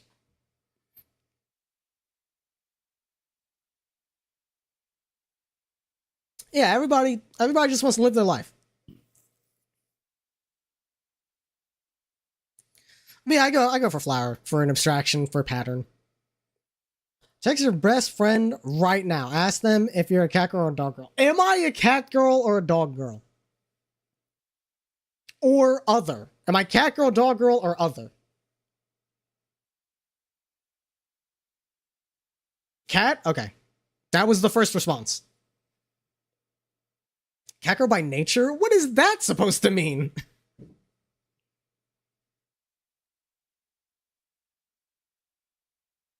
Which of these images resonates with you the most?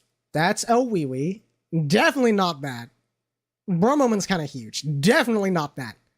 Ooh, Jazz. Well, not Jazz Cup. That's Hollywood Video floor carpet. Not that. The pigeon's kind of huge. This one. This one. The reason it's this one is this is literally what I was doing when I got into that big car accident on the highway. Literally, I was in my car being like just being horny in my brain, and then all of a sudden I was under a semi. So that image will now forever resonate with me on a very personal level.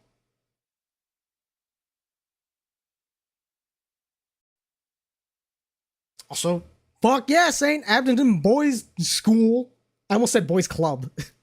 I was thinking of, what the fuck was I thinking of? What's it called?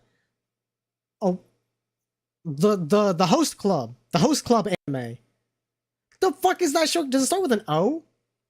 The one with the girl that is dresses up as a dude to be in the host club to pay for the vase that they broke. Oron.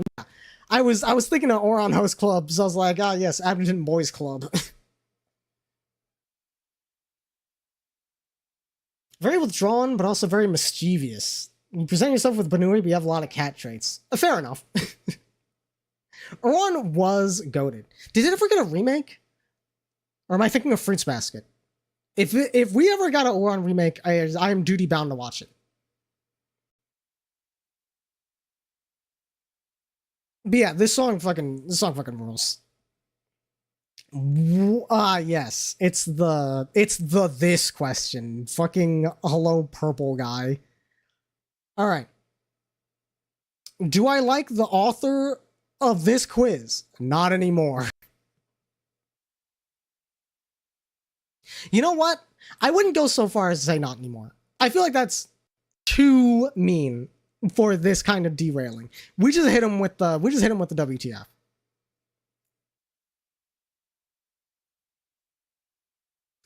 Midsummer Oron Rosario Vampire? Oh hell yeah. How old is this quiz? It was updated in 2023. Excuse me. After Fullmetal Alchemist Evangelion .hack. Yeah, that sounds about right. My Oron Trinity would be Oron, Pre-tier, Fruits Basket. Pre-tier is fucking goated. I feel like that's the least known of those three, and more people need to watch it. How are you feeling? I am excited to know my result. I am not a snorer as far as I can tell. I've been told I grind my teeth, but I've never been told that I snore, so I guess it would be a Mimi. Never actually watched Fruits Basket. It's good. It's good. It's classic Otome. It's nice. It's good vibes. Okay, that's another person added to the list of empirical evidence that I do not snore. Also, Foul, you were 100% the fucking you were like that's you to a T. You scream sometimes. Thankfully, I have not encountered that yet. I am terrified of when I am inevitably there for when it happens, but it hasn't happened yet. They're running out of ideas. I mean, according to the progress bar, we're very much at the end.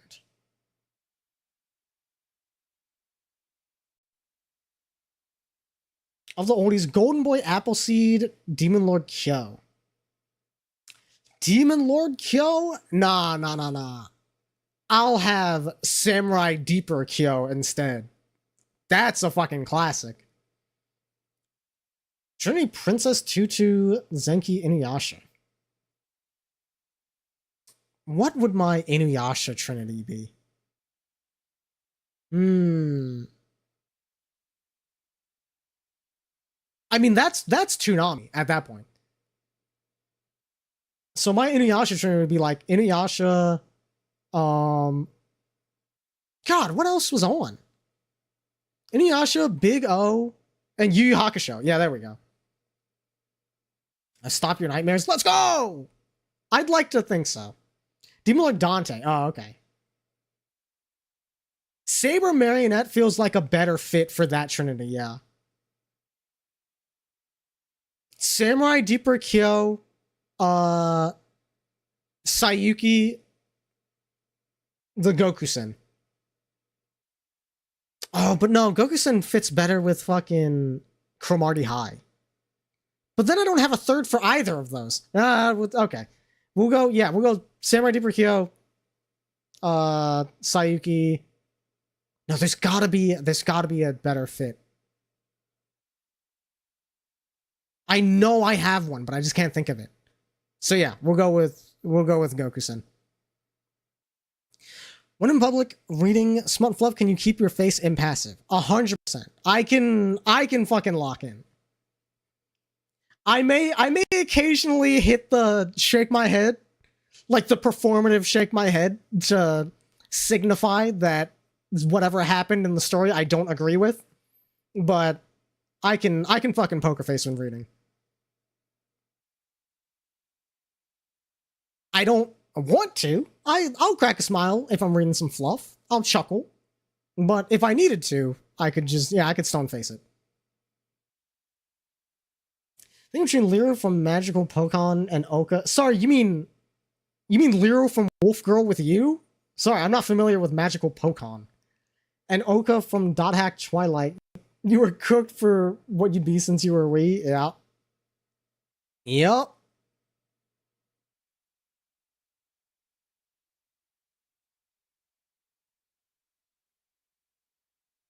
Sign was the first Dot Hack. That song about having a headache hit different. Absolutely. Something Zoids? Where are my Zoids heads at?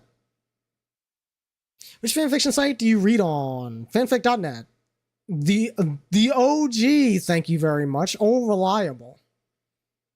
And since Ink Money wasn't on there, that's my second choice. Favorite animal? Where's Banui at? Where's Banui at? Dog, wolf, cat, cow, bird, fox, raccoon, lion, monkey, fish, snakes, sheep and goats, dinosaurs, big cats, essentially. No Banui? Fanfic.net has the best UI.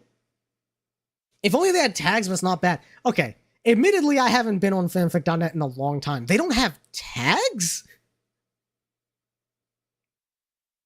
I could have swore they did. Maybe they don't have, like, clickable tags, and they're just, like, in the title. Or in the description. Only by series. What the fuck? That's crazy. I can't believe they haven't added that by now. Out of these, what do I like?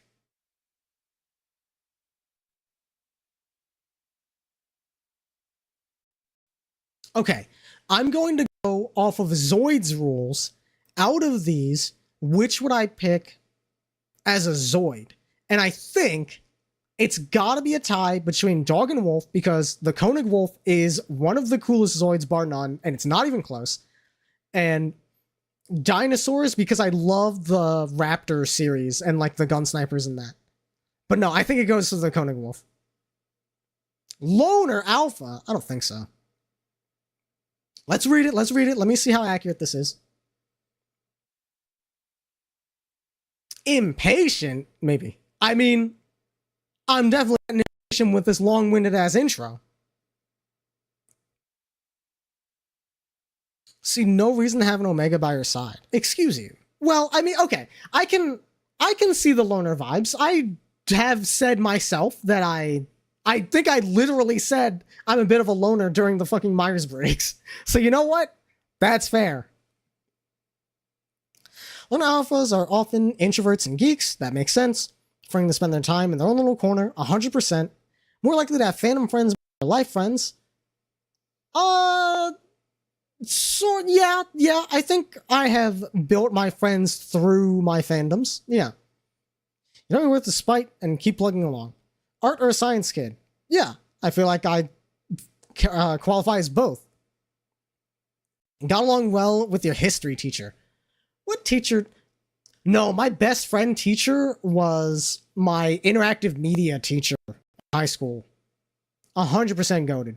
It's probably all the I don't care type answers I gave. Yes, true. Recommend you stay away from retail and anything to do with people. Yes, I have, as a matter of fact. Perhaps consider marketing, sales, or graphic design? Let's go. 100%. That is absolutely the move. Most compatible with caring beta, flirty beta, submissive alpha, and soft alpha. Yeah, I'm curious. Brook and Fowl, where you guys landed doing this. If we are quote unquote compatible. Emote stream soon? Absolutely not. Absolutely not. The next art stream would be another 3D modeling stream. Submissive beta? That makes sense. Which is like, that's close enough. We got submissive alpha and flirty beta, and I feel like, and caring beta. I feel like you, Brooke, you probably encompass a little bit of all of these. I think you were a soft beta.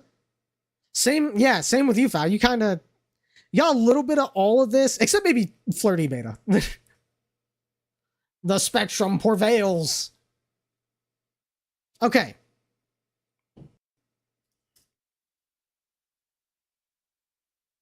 Let me grab this for my records.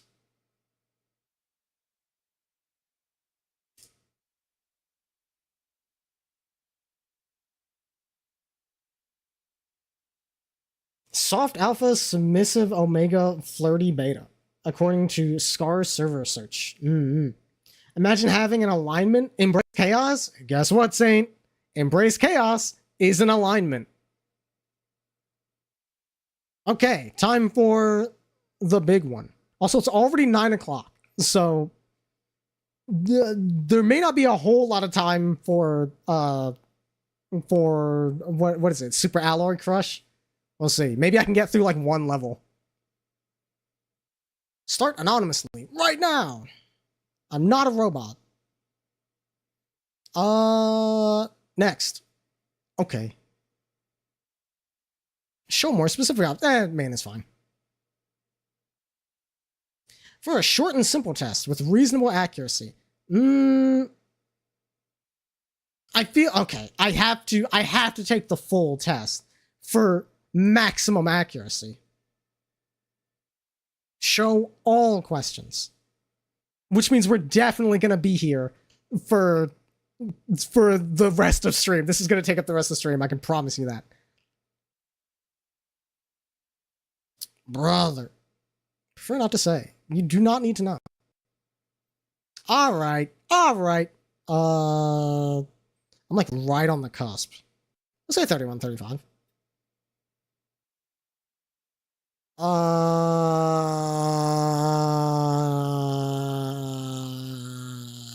Yeah, we'll go with that. Second time. All right. How many? Okay, we're at 0%. I'm going to see how much progress we make on the next page. Welcome back, Hut. Yep. We're doing the usual. You will draw a stream tomorrow or you will die. Well, hopefully I'll be there. How does align your Big Dipper spine? Bruh. Alright. Like to be dominated? Definitely, you know, sometimes. Sometimes you want to be the top, sometimes you want to be the bottom. But if okay, I'll put it like this. If I'm being dominated, a good time. But like, it's not exclusively. I don't have to be the bottom. Why does that next button look like one of those fake buttons that make you download a virus? I mean, this website was probably made with like fucking by hand.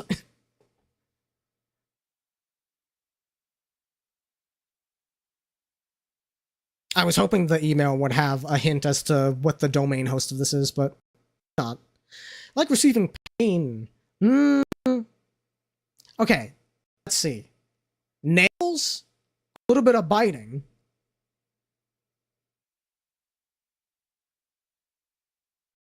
Yes. I like the result more than I like the pain itself, but a little bit of nail and teeth is very nice. So I'd say slightly agree. I prefer making decisions, absolutely not. I get giga anxiety about making decisions. I need to know they're having a good time and everything that's happening is what they want to happen.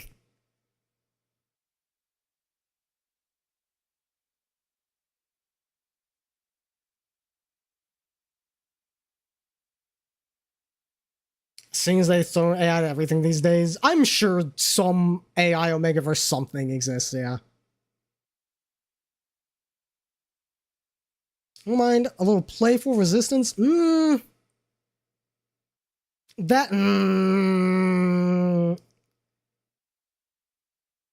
feel okay. If I trust, it's a matter of trust. If it's like playful resistance, you have to trust that they're still having a good time. And if it was anything more than playful, you would know. Or you would have like a safety word set up in place or something like that. So I think that's a matter of trust. And if that trust is there, yeah, that's definitely fun. Also taking in the backgrounds has been a bit. Yeah. Like forcing, the word forcing is a little bit of a turn off when it's coming from me just right out the gate. So we're doing slight disagree on that. But also, like, kinda, in the same way as playful resistance is good. But also, it sends my anxiety into overdrive because I don't know if I'm doing too much. Feeling overpowered is liberating. Definitely. That's huge, bro.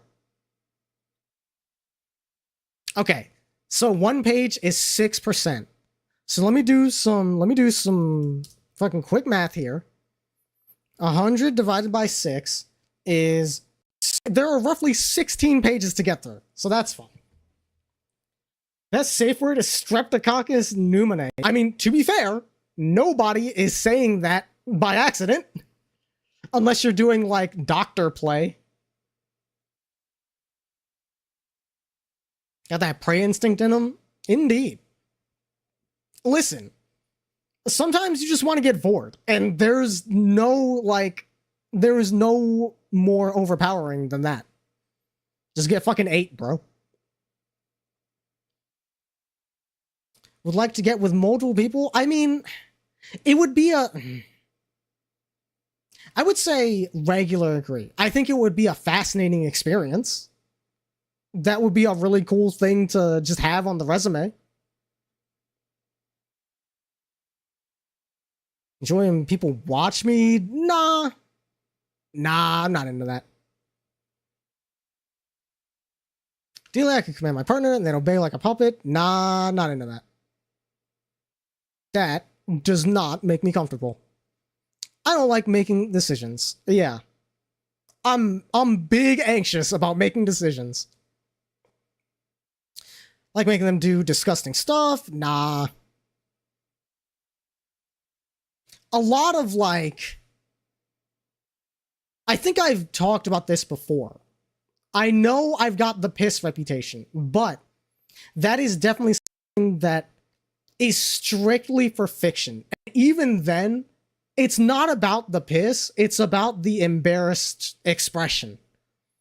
And like, I don't want that IRL. I don't even think, I mean, teasing is fun for that embarrassed expression, but you don't need to get piss involved for that. We can pass on that in the flesh world. We can try anything once. Almost anything. I'm definitely gonna reserve my right to be like, Anything except for that. Hate deciding. I'm saying, bro. I will probably say this many times throughout this test, but I need to know without a shadow of a doubt that my partner is having a good time and that everything that's happening is stuff that they want to happen. Physically restricting is arousing? Yeah, 100%. I like sending nudes.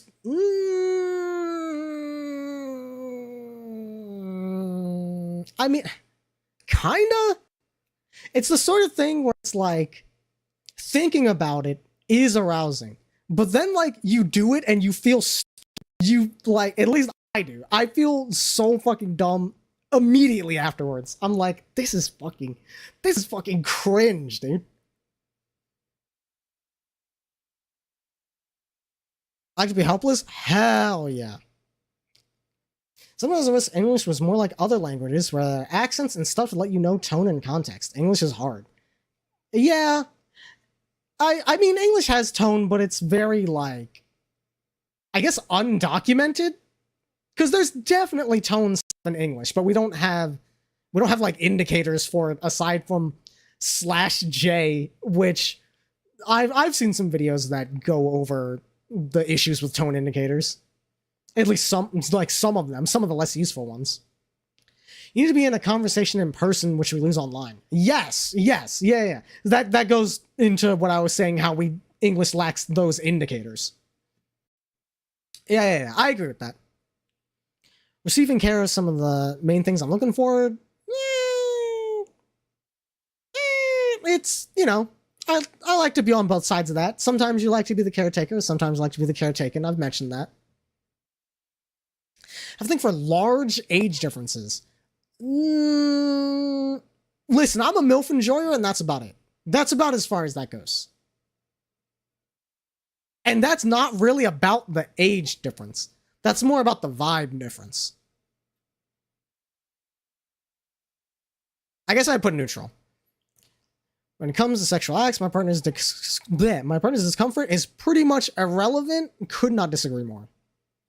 It's the only thing that matters. Enjoy playing or acting like a pet? Nah. I may be a self-identified furry, but I don't think I'm ever putting on the suit. Or getting in the cage. I don't think that's happening. Well, I did put on a leash once. So I guess I can't do 100% disagree. Skydiving is kind of a hard pass. Wait. What is the context of that statement?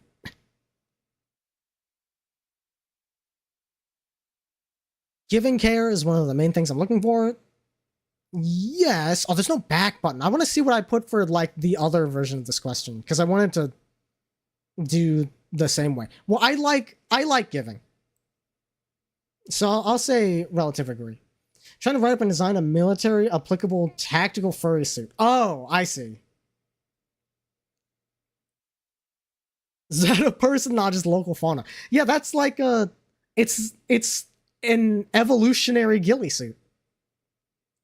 Being treated with no respect arouses me. Okay, wait. Being on the receiving end? I kind of fuck with that.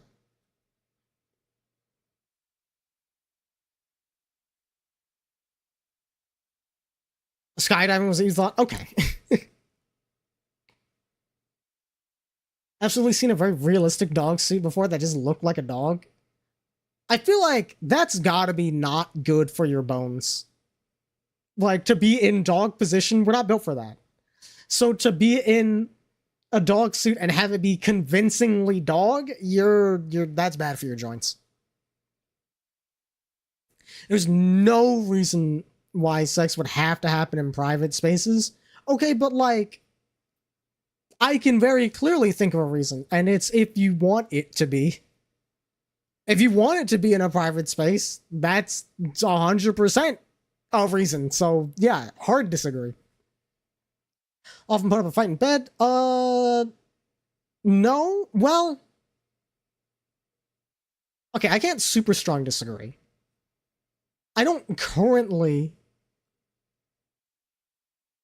Yeah, no, I don't really do that. Find the romantic aspect in a relationship much more important. In a relationship? I mean, I guess it depends on the kind of relationship. If it's a romantic relationship, I feel like the romance is pretty fucking important.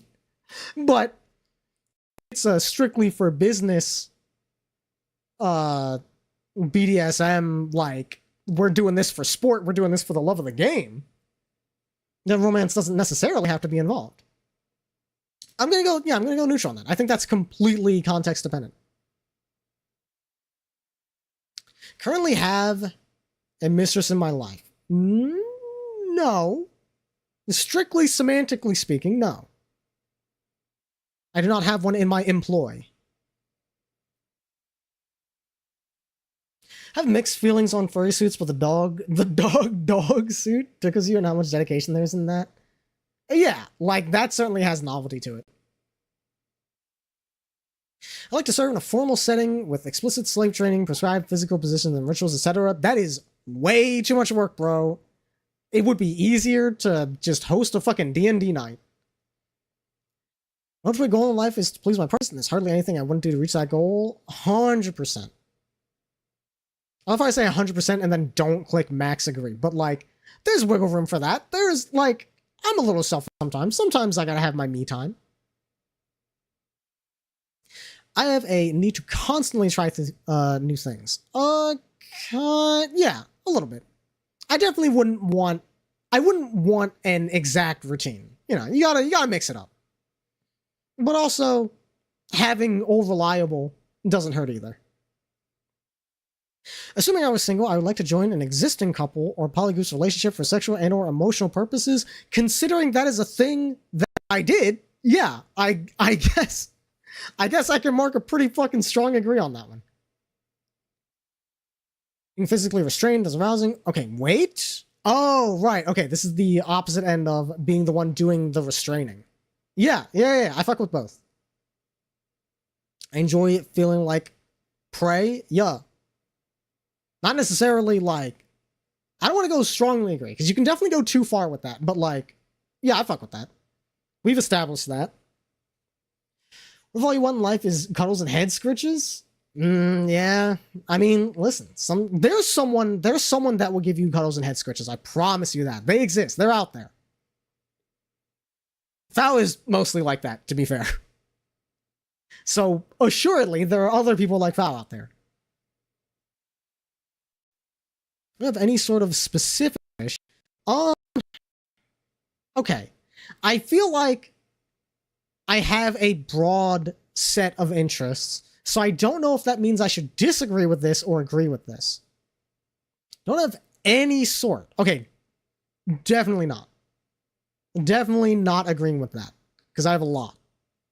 To put yourself on Craigslist? I mean, shit, man. No reason not to. It's worth a shot. Being part of a slave master group sounds like a life that would really suit you. Oh, wait. Group of slaves to one master. I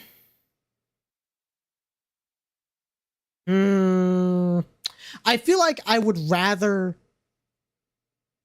be beholden to multiple mistresses. That sounds more appealing to me. So, like, nah. But, you know, don't knock it till you try it. But it doesn't sound appealing. Like to be completely tied up? That sounds fun. I can't say for certain if I truly fuck with it, but, like, I definitely want to try it. Are they the mistresses, or are you? That's a good question. Things to think about, Socrates. Socrates been real fucking quiet ever since Saint dropped that one. I'm just saying. I enjoy being kept as a pet in a cage. No, man. I'm good, thanks. Love seeing the fear? Nah. Definitely not into that. Dude, if I see fear in my partner's eye, I would die, I think. Like to be degraded? Hell yeah. We enjoy some humiliation around these parts. Enjoy playing a different age? Nah. I don't care about that whatsoever. Okay. Not necessarily true. I think, like, sometimes you want to pretend to be a little bit older in the sense that you are pretending to be an adult that has your life more put together than you do now. In which case, it has a more mature vibe to it. Only sometimes, though. So I'll do like a slight disagree. Like, nothing. We gotta skip this one. Dim Sim no longer allowed, fortunately. Wait! I skipped too many. Hang on.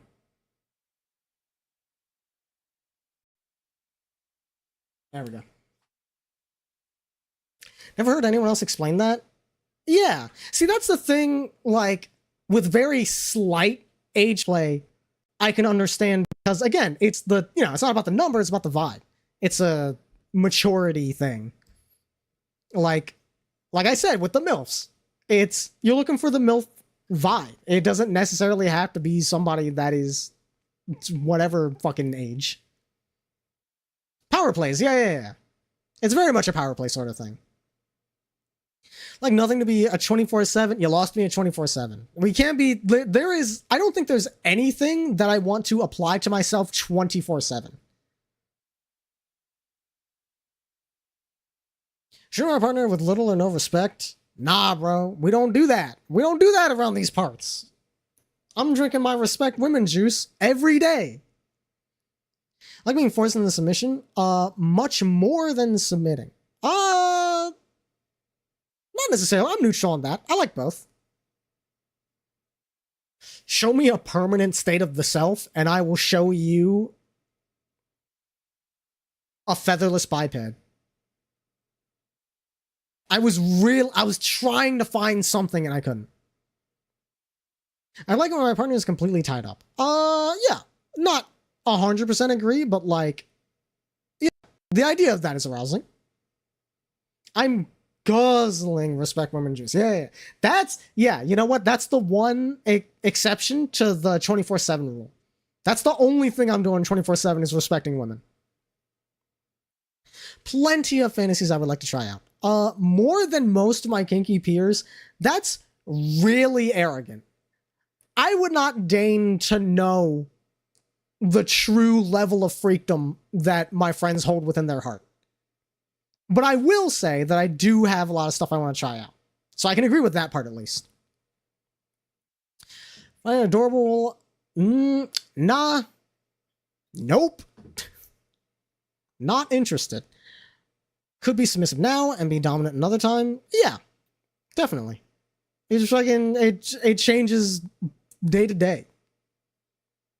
You want to leave? Roll for dexterity. Willing to pay if it really suits my interests. You know what? I would say slight agree. And because I do think, I'll go regular agree because you're providing a service. I feel like that's worthy of payment. I think that's only fair. I can't, in good conscience, hit 100% agree because I do engage with porn that I don't pay for. So I can't be, it would be a little bit hypocritical for me to be like, yes, always pay for porn. But regular agree seems reasonable. Cool with my partner, fucking other people?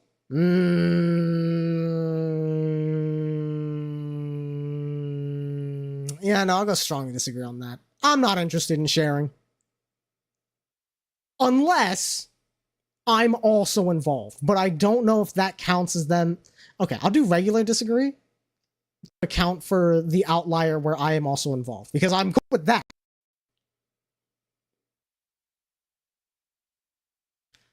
Ideally, my partner would see me as a mere object. That's not what I'm looking for in a relationship.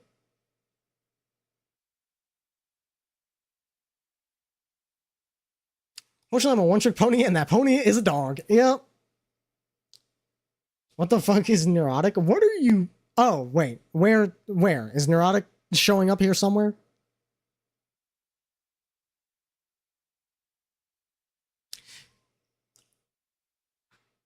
I cannot say with confidence. I cannot give you with confidence a hard definition to neurotic. Poor hearing, so you may have misheard. Oh, okay. Yeah, that might have been because I was reading it fast. It was reading about like being viewed as an object. I can see how that could have been slurred into neurotic. It has similar sounds. Making my partner suffer for my pleasure is real bad, actually.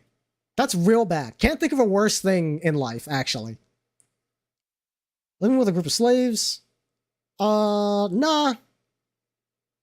Now, I will go regular disagree because the idea of having servants in general is like, not opposed to that.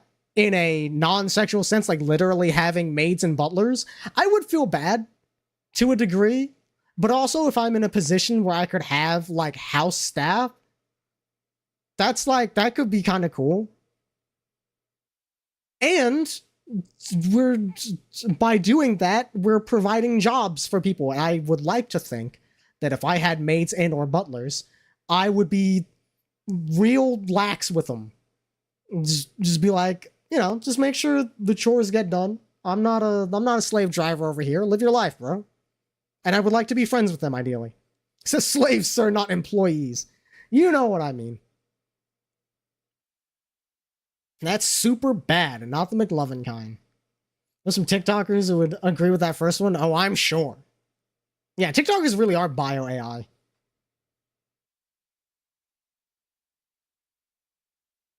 Also, crazy that autocorrect turned that into TikTokers because I'm pretty sure that's not a word. That's crazy. No big deal when things I try turn out bad. It's part of the risk. Yeah. Part of discovering what works and what doesn't. I will say, yeah, I'll say regular agree because I do think if it goes wrong, it's gonna fuck up my vibe for a bit. But ultimately, yeah, it's part of life. I'm currently in a long-term relationship. Fuck yeah, brother, in one of the best. Plenty of fantasies which would at the very least be unethical to execute. Okay, let me think about that. I do have some fantasies that are like, I don't actually want to engage with them in real life. Like I said, the piss thing. That's strictly for fiction. Vor also falls into that category. Which would, at the very least, be unethical to execute, but that's only one. It's not necessarily plenty. Transforming people into, like, slime or monsters, that's probably unethical, right? But only if they wanted to. So that's not unethical, because if they wanted to, then we're good, I think. But you could also apply that to Vor. If they wanted to be eaten, that's still cannibalism, which probably counts as unethical. I'm gonna say slight agree, because I have at least one.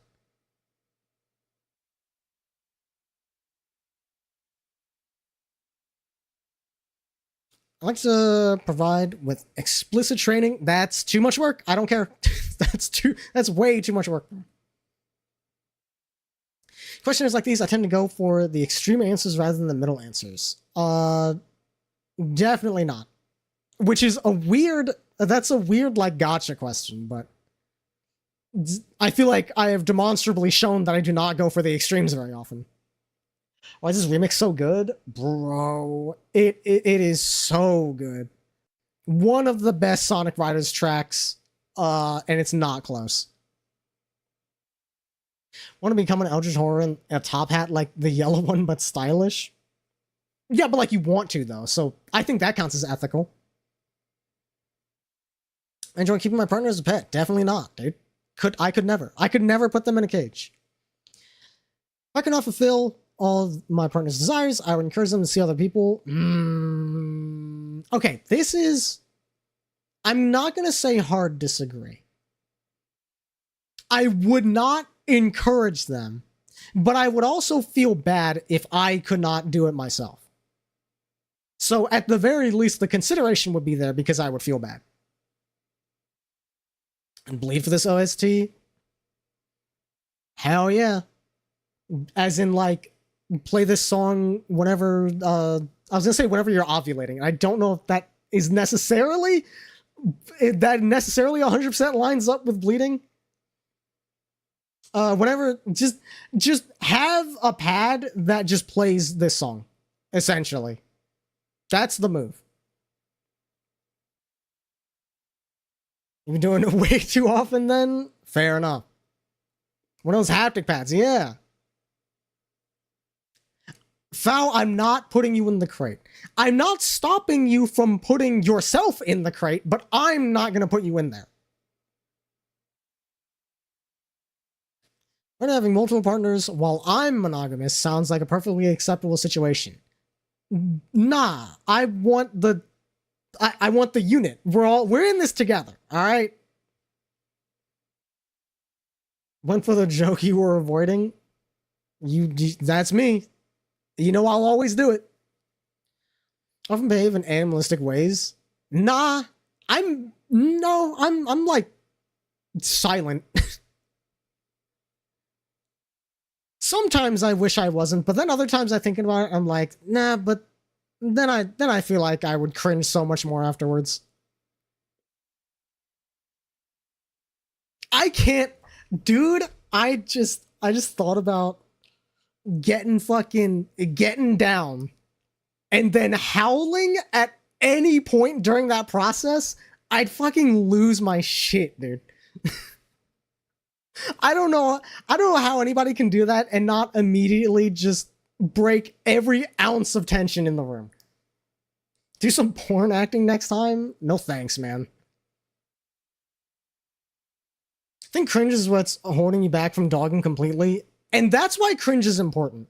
Because realistically, dogging completely is probably not good for you. So you need that like base level of cringe to be like, okay, I gotta do things that are generally good for me sometimes, most of the time. Aren't you the one scene in Grisaya? Who howls in Grisaya? I don't remember that. You never go full uppy, it's true. In an ideal relationship, I should have no hard limits. My life should belong to my partner, and they should decide what is good for me. Nah. I'm gonna say slight disagree. I feel like in an ideal relationship, you know, that goes both ways. We decide things for ourselves and we decide things for each other. But ultimately, decisions are being made as like a team effort. Never go full smiley. Interesting autofill. I guess you never want to go full smiley. All things in moderation. Machina kept imitating the woman in the neighboring room. Oh my god. Okay, that does sound vaguely...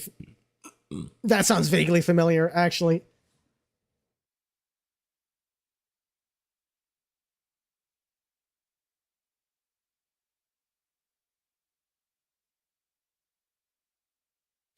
Go a long way to make my appearance match my partner's desires. I mean, I'll try.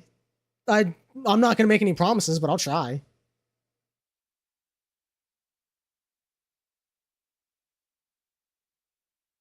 Part of my desires are not filled with my partner. I would want to see other people to fill the gaps. Nah. Nah, I'd feel bad. Honestly, like, if desires are not being met, I'll just fucking jork it, man. That's really all there is to it. Because I feel like the desires that are not being satisfied are the ones that are like, damn, it's a shame I'm not in this person's stomach right now. Yeah, no, I don't think that's gonna happen. I'm just gonna have to read that. It's a shame my partner isn't transforming into a slime harpy. Woe is me. I don't like, you know, there are some things that those are not expectations that you should hoist on your partner. Enjoy feeling like a predator? No. You're not getting me on this one. BDSM test. You're not catching me. You're not putting me in the book. Actually, I would say neutral. I would say neutral. Sometimes you want Dom up. But I don't. Being on the hunt is not necessarily a context that I'm super into. Like, if the situation was put upon me, and my partner was like, "Hey, can you be a fucking werewolf? Can you be Edward Cullen?" I'd be like, "I'll try, if it makes you happy." But I don't know if I'm ever like bringing that up. Like when my partner takes on nurturing and guiding. Yeah. Yeah, I put that on the Omegaverse quiz that we like those MILF vibes. Enjoy watching other people. I watch porn fairly regularly. I feel like that counts. I wouldn't want to watch in person. I would feel like I'm intruding. I just don't want to be a bother. Again, if it was a situation where it was like, hey, I specifically, if someone came up to me and was like, I will pay you to voyeur on us, I'm taking that money 10 times out of 10. Like, absolutely no complaints here. I don't know if I could jork it in person. If they paid me extra, I would fucking try my damnedest, but I cannot make any promises. But if you're paying me, at the very least, I will watch. I don't want to sit in no corner chair. Jade, $20 is $20. That's all I'm saying. And like, it's not like I have to do anything. Gotta charge a subscription by the minute. Yeah. My partner is me 24/7. Nope. Nope. My partner is their own person. They need to live their own life. I want to be a part of that life, but like, they have their own life to live.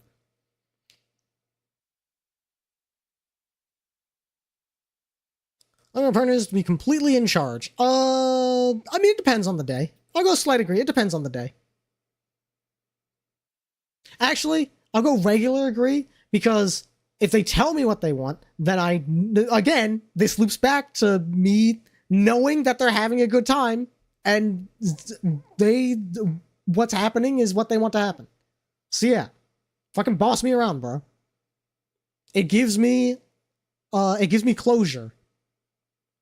If I could make money from selling porn clips to myself, I would. Yeah, 100%. 100%. If I knew without a shadow of a doubt that I could do that as a source of income right now, I would be doing it right now. Being in fear of what my partner is going to do is arousing. No, I'm not really a fear boner kind of guy. That's more of a for fiction sort of thing. Realistically, you want to be looking forward to what they're going to do, even if you don't know what it is. But fear, not part of the equation. Feel the need to serve with the highest respect, addressing them as a superior. Okay, that's taking it a little far, but we do be respecting women. I'll do like slight agree.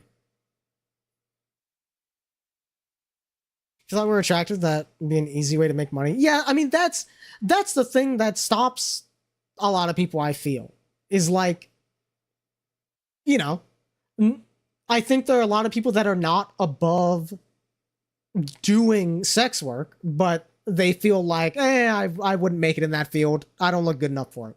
I feel like that there's probably a lot of people in that camp.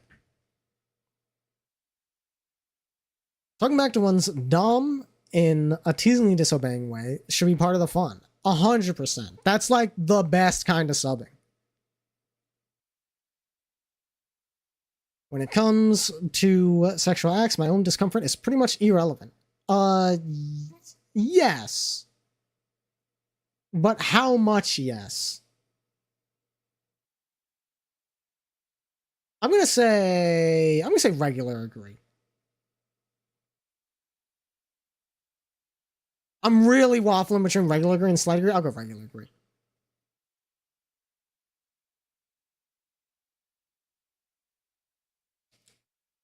Love me enough to worship, but it's more important to be equals. Yeah, I want us to be equals, yeah. I think I've made that clear throughout this quiz, is like we are our own people. I don't think any of us should be above anyone else. We're in this together. Had a fear bone exactly one time and it was playing FGL. That's what I'm saying. Like, I fuck with the concept of the fear boner in fiction, but I don't think it would ever happen to me IRL. What if you're tall? Okay, that's different, obviously. Ring play? Okay. What do you mean by that? What do you mean ring play? It hit you with the 7 days. Okay, but the Japanese model that plays Sadako, real fucking good. That's like that level of ring play is, I fuck with that heavy. Is that the ring? That's the ring, right? The Grudge is the one where it's the kid. The ring is Sadako, if I remember correctly. That's Elden Ring play. Elden Ring play is also good. Fucking Marika? Sign me up, bro. A certified baddie. I think this song goes a little crazy for chat. I gotta be in the right mood for Kobario. Play with a VR mod, smack the bed trying to dodge roll? Oh man, see, I can't. Any VR game I play has to be like vehicle based, so it makes sense to be in a chair. I'll play like Project Wingman, Forza, anything where I'm in a chair is like, that's VR compatible for me. That was the ring? Okay, yeah, I thought so. I don't need physical pleasure from sex. I mean, listen, my partner enjoying it is definitely what takes priority, but like, I would like to nut also. If that's not, you know, if we can work that into the agenda, I would rather yes than no. So I say slight disagree. I enjoy degrading my partner. No. I feel like I'm not good at it. You can't fucking put me on the spot, man. Sometimes watching is more fun than participating. Nah, I feel like I won't say 100%, but like 90% of situations, if you give me the choice between watching and engaging, I feel like I'm pretty sure I'd rather engage. I think the only time I would watch is if I was like exhausted. But at that point, I don't think I would want to watch either. I think I would just want to sleep. I guess if I'm in a refractory period, then you. But even then, you can at least do some heavy petting. Yeah, no, I think I would, in every situation, I would rather engage. I don't want my partner acting like the dog. Not in the bedroom. Foul acting like a dog is funny, but that's outside of the bedroom. I like to be completely in charge in the bedroom. Nope. I wouldn't want anything less. It being tortured sexually is appealing. Not really. Not really. I feel like the torture is the bit going on for too long. I'm denying you. I'm not denying you. You can dog up regular day to day. I'm not stopping you from doing that. Him do really disgusting things sounds pretty arousing. No, I'm not really into that. Nah, I'm not really into that at all, actually. I'd be willing to leave everything behind to live my dreams. Nah. I won't say 100%. Because the question implies that what I'm leaving what I'm leaving things behind for is implicitly my dream.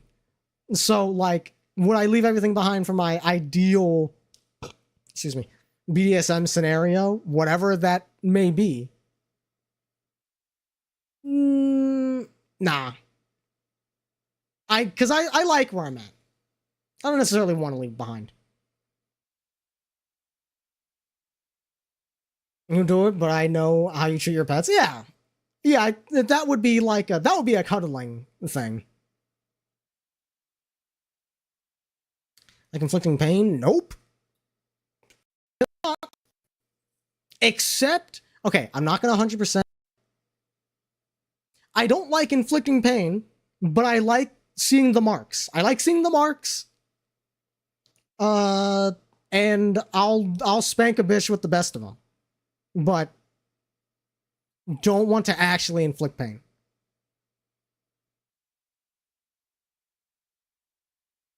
Could not be always dom or sub. Yeah, 100%. Gotta be able to do both. Like to dom? Sometimes. Depends on the day. Depends on the day. We'll do regular agree. I like to degrade. Nope. I like to tease. I won't say 100%. I like to tease.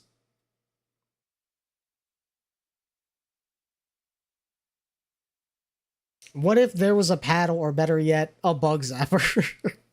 I mean, listen, you can absolutely use a bug zapper for that. If you're into it on that level, that's just spanking plus.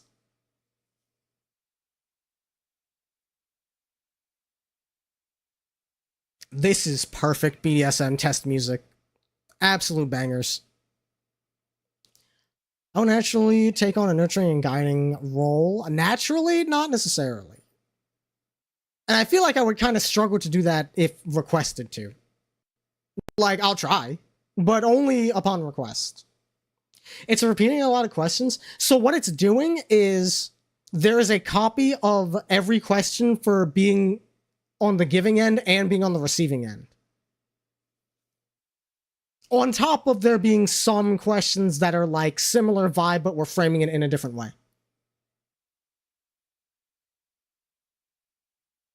Idea of torturing someone sexually is appealing? Absolutely not. I would not enjoy something less. Kind of goes into teacher-tutor play. I do fuck with tutor play. Like, I am a huge fan of the apprentice to lovers scenario.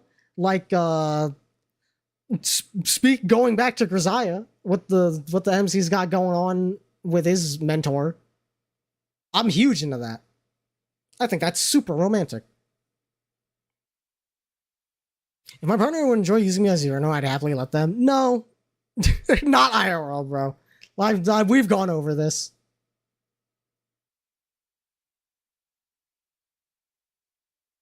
Okay, you know what? Wait.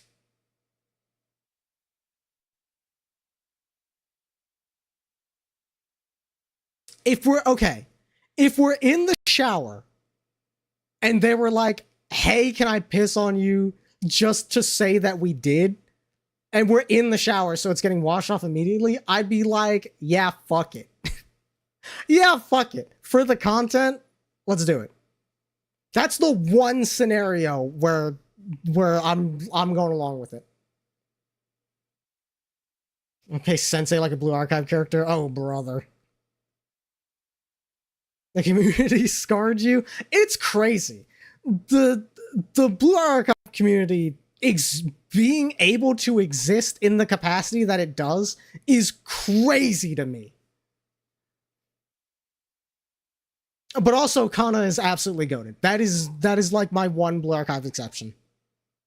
It's swelling too. It's insane. It's insane to me that like society is allowing that to happen. Like to submit to my partner 24/7? Nope. All things in moderation, bro. I want my partner to serve me and address me as a superior? Nah, unless we were doing some real specific roleplay. I think I would rather not.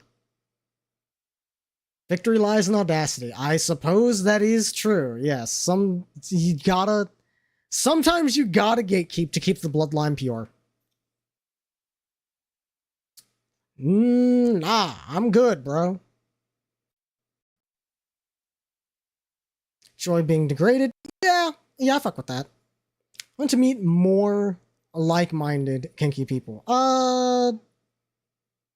Nah. I have, like, I got Brooke, man. It's the only person I need to explore sexually, and found if they really wanted to, but they're kind of ace. If a new awesome kink was launched, I would love to be kept up to date.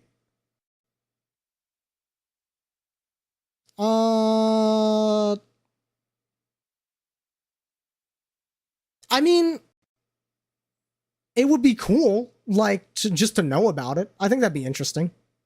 We send it an email? No, I'm good. Just on, like, a hypothetical level. Alright. Switch at 100%, that's, yeah. Yeah, that's about it.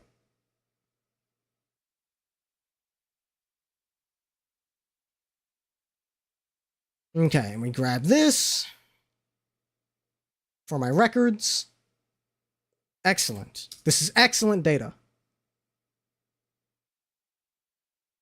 Drop your results in the Discord. All right.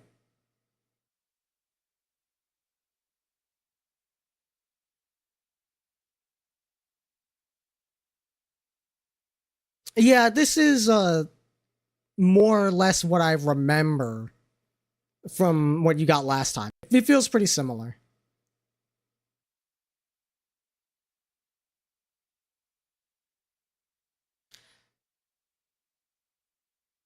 Dom being at 50%, that feels appropriate. I feel like I switched between... I will switch on to Dom on request and enjoy it, but, you know, switch with, like, sub default. Excellent data for nondescript redeem. Yeah. You'll see. You'll see with time. I'll probably take tomorrow off to 1, work on the redeem, and 2, hang out in Mino's stream. If he's doing an art stream tomorrow.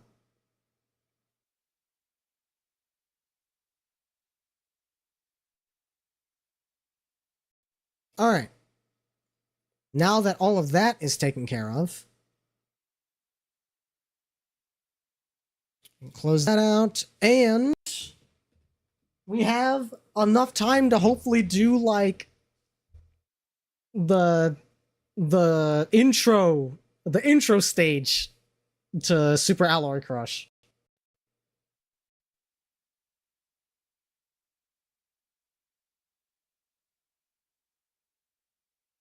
Thanks for hanging out, Saint. Hope you have a good EP and a good day tomorrow. And I will keep an eye out for flying squirrels. Which, I don't think I've seen flying squirrels out here, but we're in nature enough that, like, if they are out here, it's totally possible. I've only seen, like, regular squirrels out here. Okay. Where are you? Super Alloy Crush. Please capture. Excellent.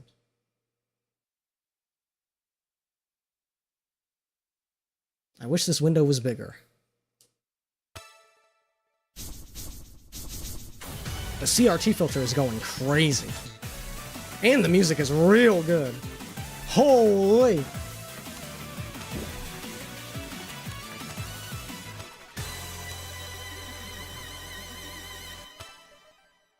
Nine, 1080 will do.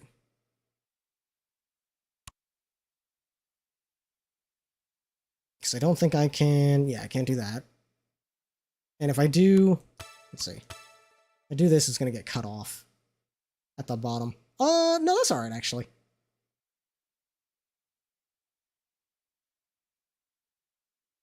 Essentially stopped working, so you're enjoying your days? Fuck yeah, dude. Congratulations. Okay, yeah, no, we have to 1080 it. The controls get cut off at the bottom. That's good. Damage numbers? Fuck damage numbers.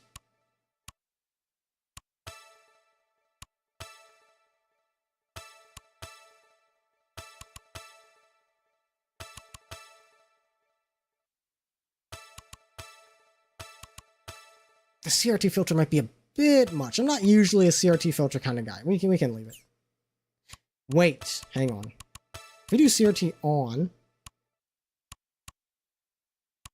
it does kind of bring the visual style together a little bit, but those pixel input icons next to that smooth text, you're not fooling anybody. All right, we'll just leave it off. Saying that this OST sounds very Jeff Kalman-like, the composer for Way Forward. Ah, well, let's see. Attack, skill, jump, action, overdrive burst, run, support, switch support. I'll trust these controls for now.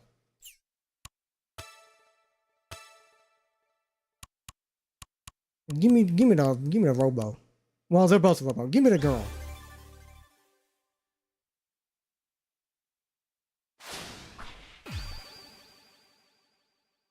Alright, we can just double tap. Okay, great.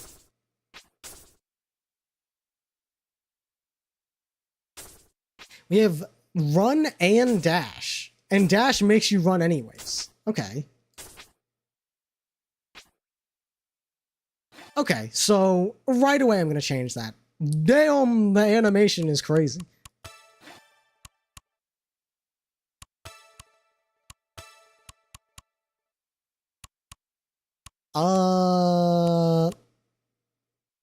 Let's make this R1 and then make this run. And then make this burst.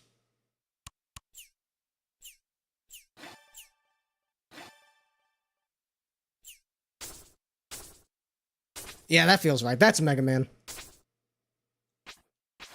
And we get a double jump. Okay. Okay, you get double jump or air dash. You do not get both, which makes sense. Okay, melee.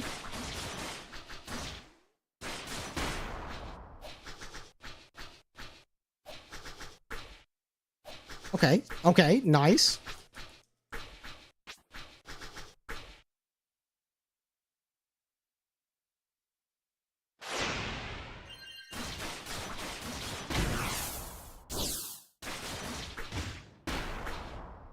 Oh, no SP, okay. Okay.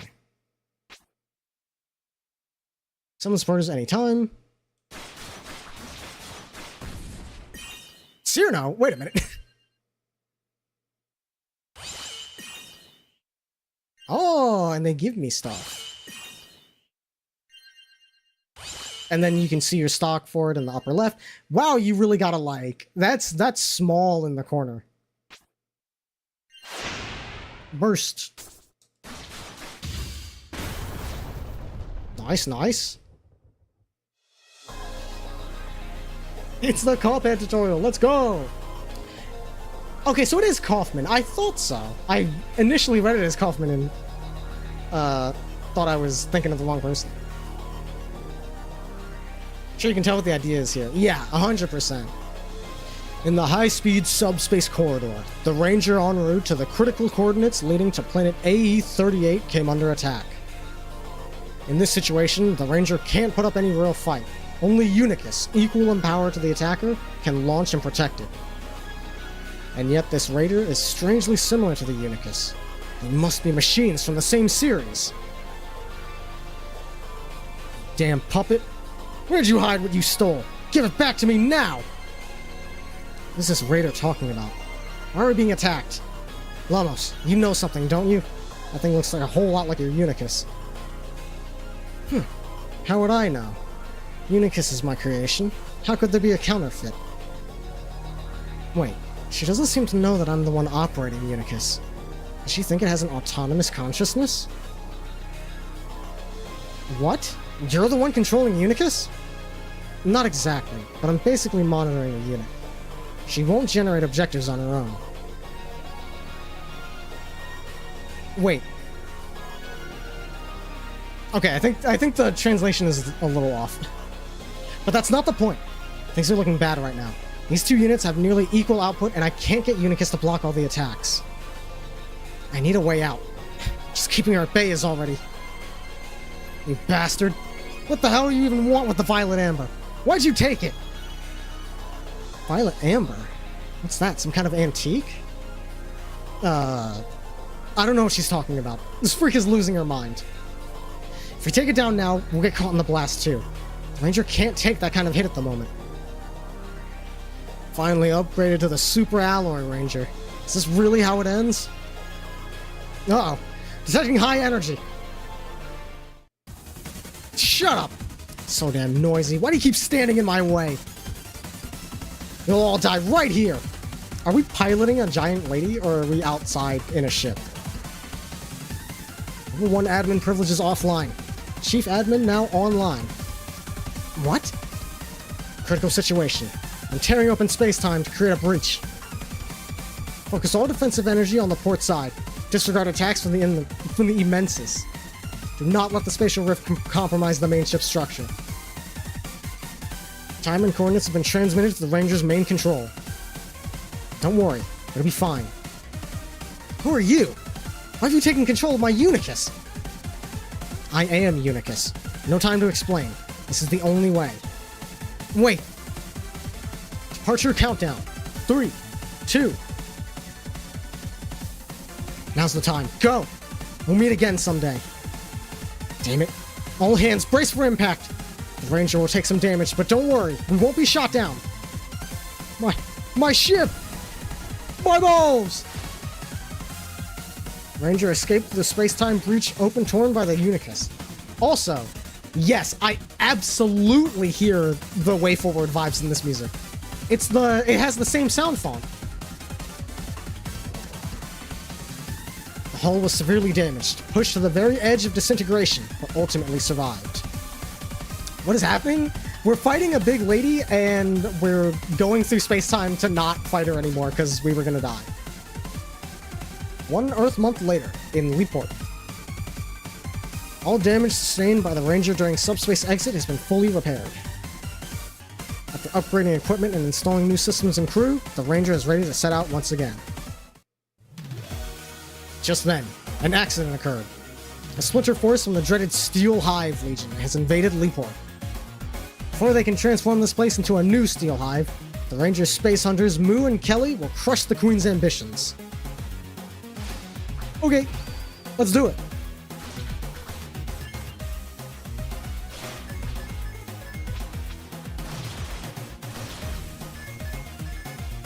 Yeah, okay, yeah. Like you said, Mega Man X with beat 'em up.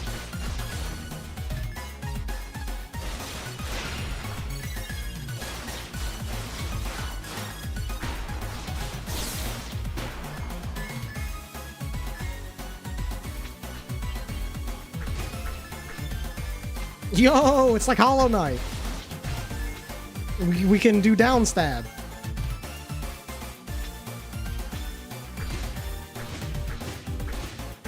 Wow, that works way better than I thought it would.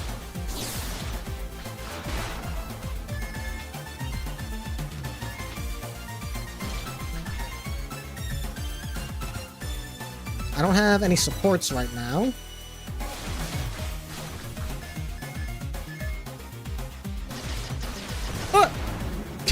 My bad.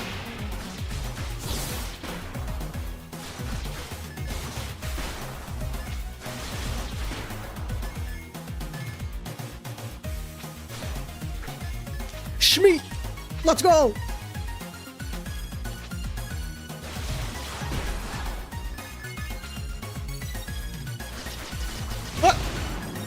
It gives me so much warning. It gives me so much warning, bro.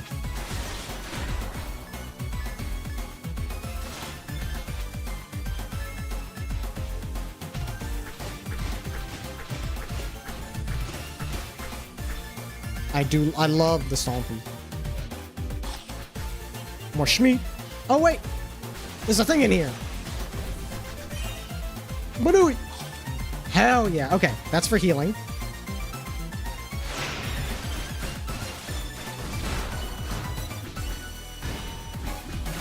I gotta remember my dash.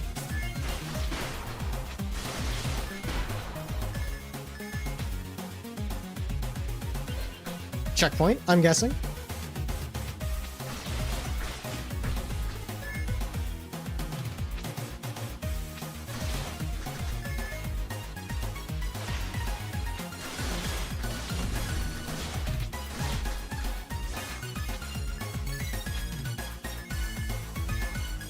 Must get all the coins.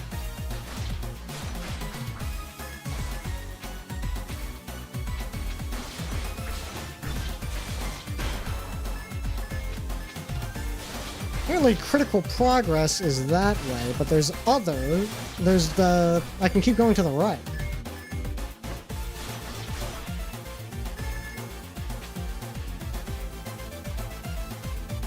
What's going on in here?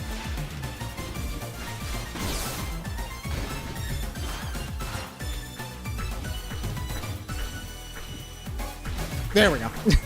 Just had to move to the right a little bit. Ooh, hello.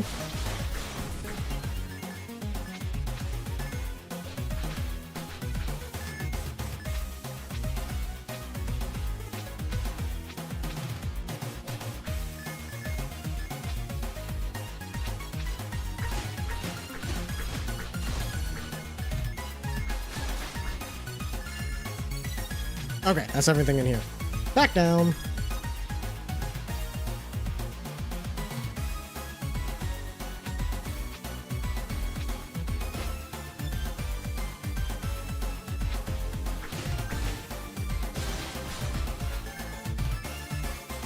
I don't have a down combo. Okay. Very, very cat attacks.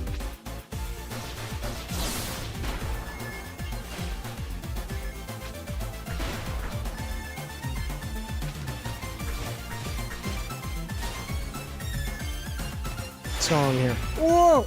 Hello.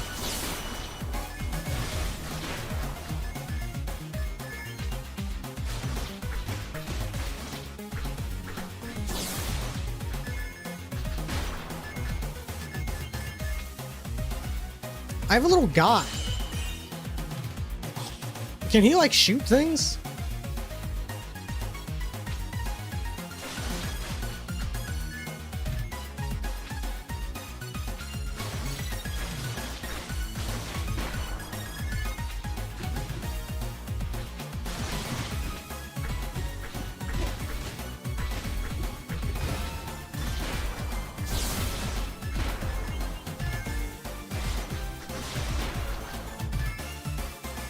Peach. Health. God, this feels really good to play. Holy. Like, they nailed it on the controls front. And the visuals. And the music. This shit is firing on all cylinders.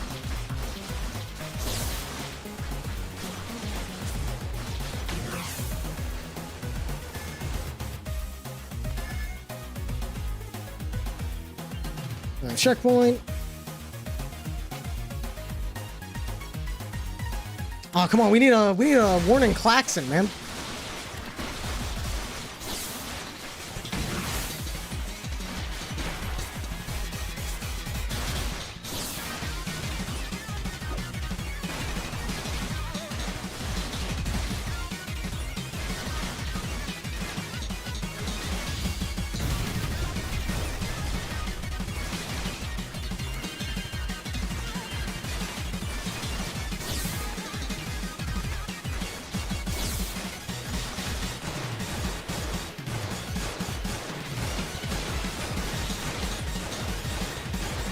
Excuse you. Oh my God, get me out of here.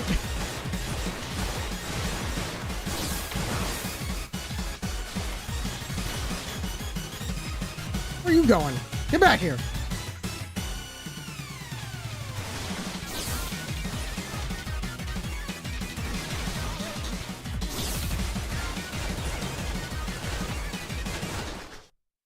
Huge. What did it? No big deal at all. Even if 10 more ships show up, I could shoot them down all the same. My upgraded body is just way better at combat now. Easy there. It's my first time using this combat suit in actual combat, and it's better than I imagined. Can't believe my physical capabilities improved this much. Of course. Who do you think tuned your performance and made those combat suits in the first place? Upgraded light claws are great too. Ramos, you're amazing! It's my blood, sweat, and tears right there. Really makes me happy you like it. Why can't this blast pistol go full auto? The combat suit powers it directly. What do you expect me to do? Lower your mobility? Alright, enough talk. Get back here and adjust the enhancement chips in your combat suit. Battle Frenzy? What? Okay.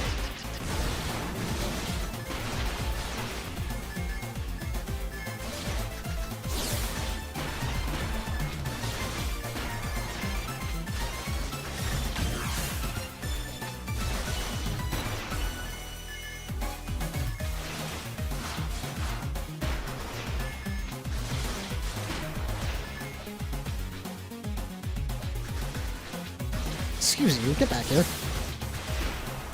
Oh! Thought you'd pull a fast one on me, huh?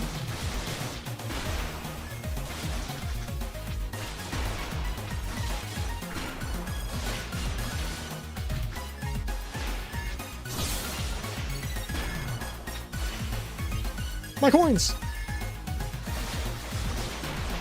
I do like that the claws erase bullets. That's huge. It's so like just push buttons, bro.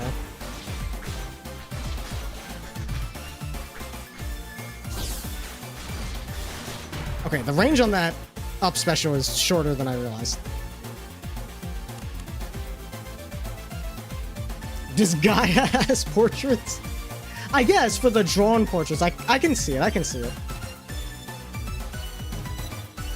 You sense Chineseism and everything, Nino. We have this discussion every time. I play a game and you say Chineseism, and I say you say everything's Chineseism, and you say everything I play is Chineseism, and I'm like, yeah, fair enough. I'm pressing fucking skip dialogue on this interaction. We're just going right into the roguelike, huh?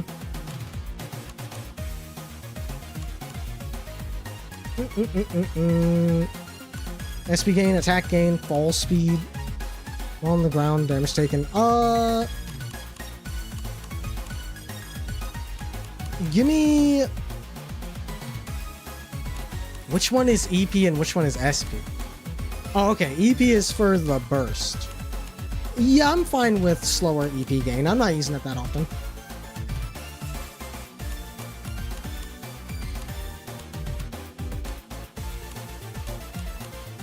Oh, lock so that they come in case you don't have enough money for it right now. Okay. Pretty good.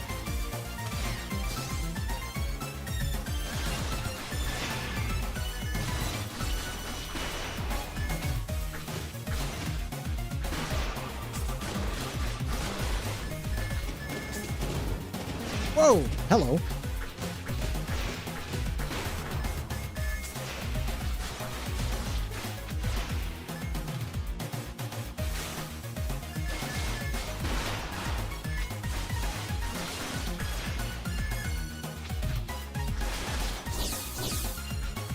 Whoops. Was smashing a little too hard.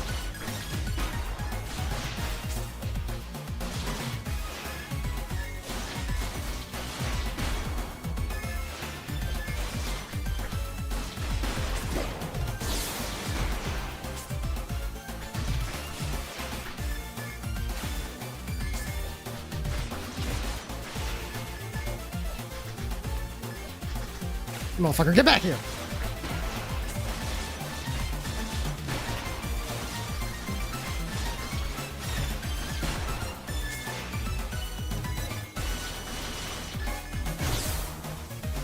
I ran right into that one. Who's fucking...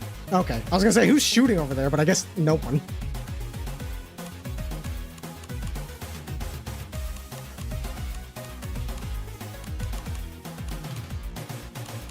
I assume this is part of the demo, is that they give you the intro stage and then just whip you right into survival mode. So I'm gonna go ahead and...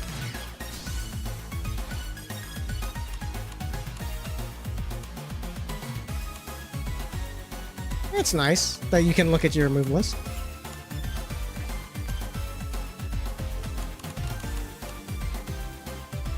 Let's see, what does back to title bring me?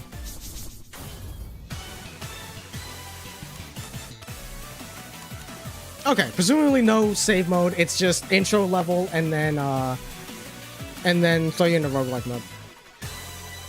I don't know if that's like...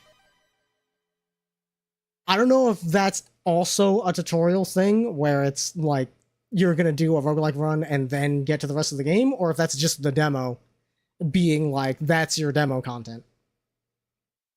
Also, yeah, to be fair, that roguelike upgrades are the hotness all over the world right now.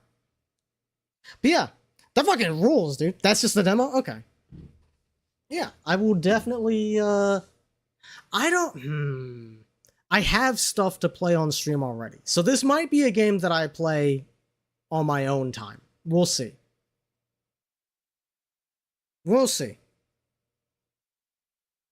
Either way, I definitely want to play it. This shit's real good. But let's see who's on that I can send y'all off to.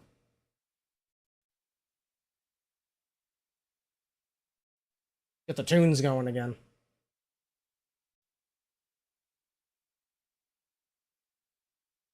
Yeah, thank you, Jade. Thank you very much for notifying me that this game exists, because it is fucking dope. Let's see who's on. Minty's on. Wait, we got some options.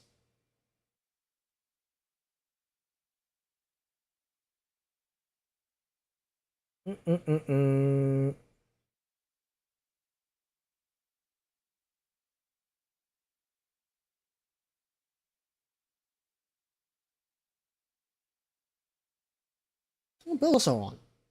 What's she getting up to?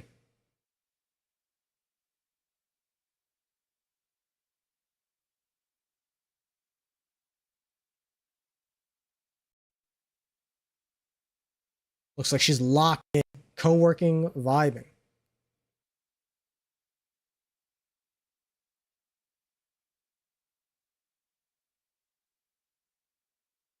Discoverability of indies and all that. Yeah, 100%.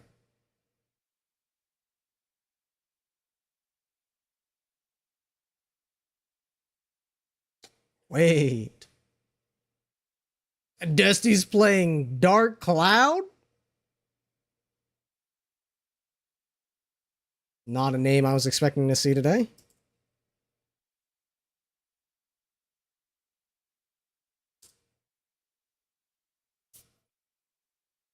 As always, I like to support smaller streamers, so if you're coming with me on this raid, remember to be nice. You can be little grumbling bastards if you want, but be nice about it.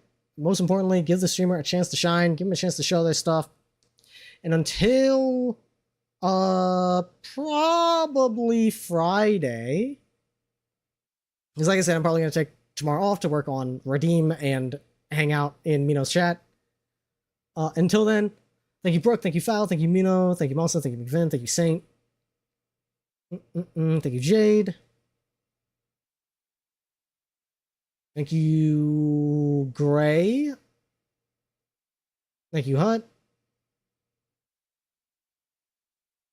I want to say that was everybody. That's as far back as chat goes. If I missed anybody, I do apologize. But again, until Friday, probably, same time, same place, I will see you all next time.